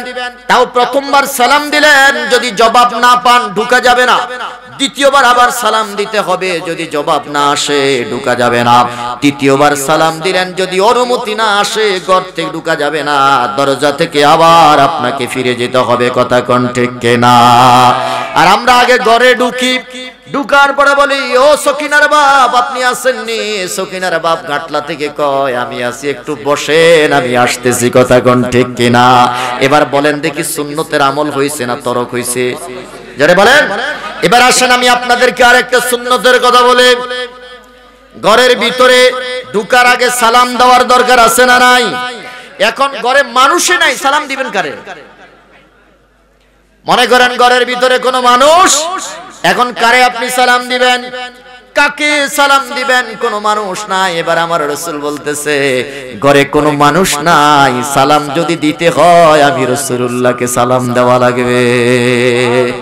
সুবহানাল্লাহ বলে। খালি করে আমরা যখন ঢুকি তখন কারে সালাম দিয়ে ঢুকা লাগবে? রাসূলুল্লাহকে সালাম দিয়ে ঢুকা লাগবে। বন্ধুরা বলতেছিলাম, মসজিদে ঢুকলেন, সালাম দিলেন আমার নবীকে, সালাম দিয়ে এবারে দোয়া পড়লেন, দোয়া পড়ে এবার মসজিদের ভিতরে ঢুকলেন, নামাজ আরম্ভ করলেন। আল্লাহু আকবার দিয়ে যখন নামাজ আপনি শুরু করলেন, তখন আমরা নিয়ত বেঁধে ইক্তাদাইতু বিহাদাল ইমাম বলে ইমামের উপরে, মাথার উপরে বস্তাটা দিয়া এবার আমি নামাজের মধ্যে দাঁড়াইয়া দাঁড়াইয়া ব্যবসার হিসাব করি, আছে না নাই? আগামী কালকে বিয়াই আসবে, বিয়াইকে কি দিয়ে খাওয়াবো, কি দিয়ে আদর আপ্যায়ন করব, আছে না নাই? নামাজের মধ্যে আমরা এই চিন্তা করি, অথচ রাসূলুল্লাহর সুন্নাত কি দেখেন? ডাকটা বলতেন সাহাবীরা, নামাজে যখন দাঁড়াইবা তখন তোমার মন হবে এমন এই জগতের মধ্যে তুমি আল্লাহকে দেখতেছো। বলে কারে দেখা যায়? তুমি আল্লাহকে দেখতেছো। ফা ইন লাম তাকুন তারা, তুমি যদি আল্লাহকে দেখতে না পাও তাহলে মনে রাখবা আমার আল্লাহ তোমারে দেখতেছে। জোরে কান সুবহানাল্লাহ। সুতরাং এমন ভাবে তোমরা নামাজ আদায় করবা, দুনিয়াদারির কোনো খবর থাকতে পারবে। ছোট্ট একটা উদাহরণ আমি দেই। বলেন সাহাবায়ে কেরাম নামাজ শিখছে কার কাছ থেকে? জোরে বলেন কার কাছ থেকে? নবীজির কাছ থেকে সালাম শিখেছেন। আল্লাহর নবীর একজন সাহাবী হযরতে আব্বাদ রাদিয়াল্লাহু তাআলা আনহু দারুল জিহাদের ময়দান থেকে ফিরে আসলেন। জিহাদের ময়দান থেকে ফিরে আসার পরে রাসূলুল্লাহ সাল্লাল্লাহু আলাইহি ওয়াসাল্লাম তাবু গাড়লেন। রাতের অন্ধকার নবীজির আদত ছিল অন্ধকারে রাতের বেলা তিনি কোনোদিন মদিনায় ঢুকতেন না। যেরকম সুবহানাল্লাহ, মদিনার বাইরে রাত্রি যাপন করতেন। সকাল হলে তারপরে তিনি মদিনায় ঢুকতেন। আমার বন্ধুরা, আমার বাবারা, রাতের অন্ধকারে সবাই তাবু গাড়লেন, এশার নামাজ আদায় করলেন। নবীজি ডাক দিয়া বললেন, সাহাবীরা রে, তোমাদের মধ্যে এমন কে আছো যে রাতের অন্ধকারে আমাদের কাফেলাকে পাহারা দিবে? হযরতে আব্বাস রাদিয়াল্লাহু তাআলা আনহু দাঁড়িয়ে গেলেন, নবী গো, আমি আপনাদের আজকের এই কাফেলাকে পাহারা দিব। সাথে সাথে হযরতে আম্মার ইবনে ইয়াসার রাদিয়াল্লাহু তাআলা আনহু তিনিও দাঁড়িয়ে গেলেন। বলেন কয়জন হলো? পাহারাদার দুইজন সাহাবী দাঁড়িয়ে গেলেন। নবীজি বললেন, ঠিক আছে, জিহাদের ময়দান থেকে যুদ্ধ করে আসতেছি, কাফেররা আমাদের পিছনে লাগতে পারে। এই দিক থেকে জিহাদের ময়দানে মুসলমানরা একজন কাফেরের স্ত্রীকে হত্যা করেছে, ওই কাফের সাথে সাথে শপথ নিয়েছে মুসলমানদের রক্ত দিয়ে প্রবাহিত না করা পর্যন্ত আমি পৃথিবীর কোনো খাবারে মুখ লাগাবো না। জোরে কোন নাউজুবিল্লাহ। এই কাফেরের বউরে মারার পরে তার জিদ বেড়ে গেছে, সে নিয়ত করেছে যে মুসলমানদের শরীর থেকে রক্ত প্রবাহিত না করার আগ পর্যন্ত আমি কোনো খাবার খাবো। মুসলমান কাফেলার পিছ থেকে সে দাওয়া করতেছে। রাতের অন্ধকারে যখন নবীজি সাল্লাল্লাহু আলাইহি ওয়াসাল্লাম সমস্ত সাহাবায়ে কেরামদেরকে নিয়ে ঘুমিয়ে গেলেন, এবার ওই কাফেরের বাচ্চা চিন্তা করলেন যে মুসলমান যেহেতু ঘুমিয়ে গেছে, এখনই তাদেরকে মারা, তাদের উপরে আক্রমণ করার সুযোগ আছে। দাঁড়িয়ে রইলেন, অপেক্ষা করতেছেন। এই দিক দিয়ে হযরত আব্বাস রাদিয়াল্লাহু তাআলা আনহু সাথের সাহাবীটাকে বললেন, সাহাবী রে, দুইজন একসাথে জাগ্রত থেকে লাভ নাই, বরং তুমি ঘুমাও, আমি রাতের অর্ধেক পর্যন্ত সজাগ থাকি, বাকি অর্ধেক তুমি সজাগ থাকবা। বলে যে ঠিক আছে। হযরত আব্বাস রাদিয়াল্লাহু তাআলা আনহু তিনি সজাগ রইলেন, চিন্তা করলেন কি করব। তিনি চিন্তা করার পরে যেটা তিনার মেমোরিতে আসলো সেটা হলো দাঁড়িয়ে দাঁড়িয়ে আমি নামাজ আদায় করব। নামাজও পড়া হলো, আর সাথে সাথে কাফেলার পাহারাদারি তো হয়ে গেল। কথা কোন ঠিক কিনা? নামাজ শুরু করলেন। নামাজ শুরু করার পরে এবার ওই কাফের ডাক দিয়া বলতেছে, এই মাত্র সুযোগ, কিন্তু জোরে জোরে তেলাওয়াত করতেছেন। সুবহানাল্লাহ। জোরে তেলাওয়াত করার উদ্দেশ্য হলো যদি কোনো দুশমন থেকে থাকে তাহলে বুঝতে পারবে যে মুসলমান সজাগ, এখন আক্রমণ করা যাবে না। তিনি দূর থেকে তীর নিক্ষেপ করলেন। ওই কাফের স্ত্রীর প্রতিশোধ নেওয়ার জন্য দূর থেকে হযরত আব্বাস রাদিয়াল্লাহু তাআলা আনহুকে টার্গেট করে তীর নিক্ষেপ করলেন। নিক্ষেপ করার পরে হযরত আব্বাসের বুকটা ছিদ্র করে তীরটা ওই দিক থেকে বের হয়ে গেছে। আল্লাহু আকবার। খবর নাই। সুবহানাল্লাহ কইতেন না? আরো জোরে বলেন সুবহানাল্লাহ। খবর নাই। তীরন্দাজ চিন্তা করলো, কাফের চিন্তা করলো, তীর যদি বুকের মধ্যে লাগতো, শরীরে যদি লাগতো, তাহলে তেলাওয়াত বন্ধ হয়ে যেত। কথা বলেন ঠিক কিনা? আব্বাস রাদিয়াল্লাহু তাআলা আনহু তেলাওয়াত করতেছেন, আল্লাহু আকবার বলেন, নামাজ পড়তেছে, তিনার কোনো খবর নাই। এবার কাফেরের বাচ্চা দ্বিতীয়বার আবার তীর মারছে, তাও খবর নাই। দ্বিতীয়বার বুকটা বন্ধ হয়ে গেল, ছিদ্র হয়ে গেল। তৃতীয়বার আবার তীর মারছে, আবার ছিদ্র হয়ে গেছে। হযরতে আব্বাস রাদিয়াল্লাহু তাআলা আনহু বলে, আমার কোনো খবর নাই। নামাজের সালাম ফিরাইলেন, দেখতে পেলেন শরীর থেকে রক্ত বের হচ্ছে। পাশে থাকা সাহাবীটাকে ডাক দিয়ে বললেন, নবীর সাহাবী উঠো। আল্লাহু আকবার। একটা নয়, দুইটা নয়, তিনটা তীর আমার বুকটাকে ছিদ্র করে ফেলেছে। উঠো, তুমি যদি না উঠো নবীর পাহারাদারিতা হবে না। আল্লাহু আকবার। এবার ডাক দেয়া বলতেছে, রে সাহাবী, রে আব্বাস, এত হলো কেন? যদি তোমার কষ্ট হচ্ছে প্রথম তীরটা ঢোকার পরেই তো তুমি আমাকে জাগাইতে পারতা। বলে যে সাহাবী রে, কোন দিক থেকে তিনটা তীর আমার বুক ছিদ্র করেছে। নামাজে এত মজা পাচ্ছিলাম, তিনটা তীর আমার বুক ছেদ করেছে, আমার খবর নাই। এই হলো নামাজ। বলেন, এই খুশু এবং খুদু এই দুইটা সহকারে নামাজ পড়ার দরকার আছে না নাই? আল্লাহ আমাদেরকে বোঝার মতো তৌফিক দান করুন। জোরে বলেন আমিন।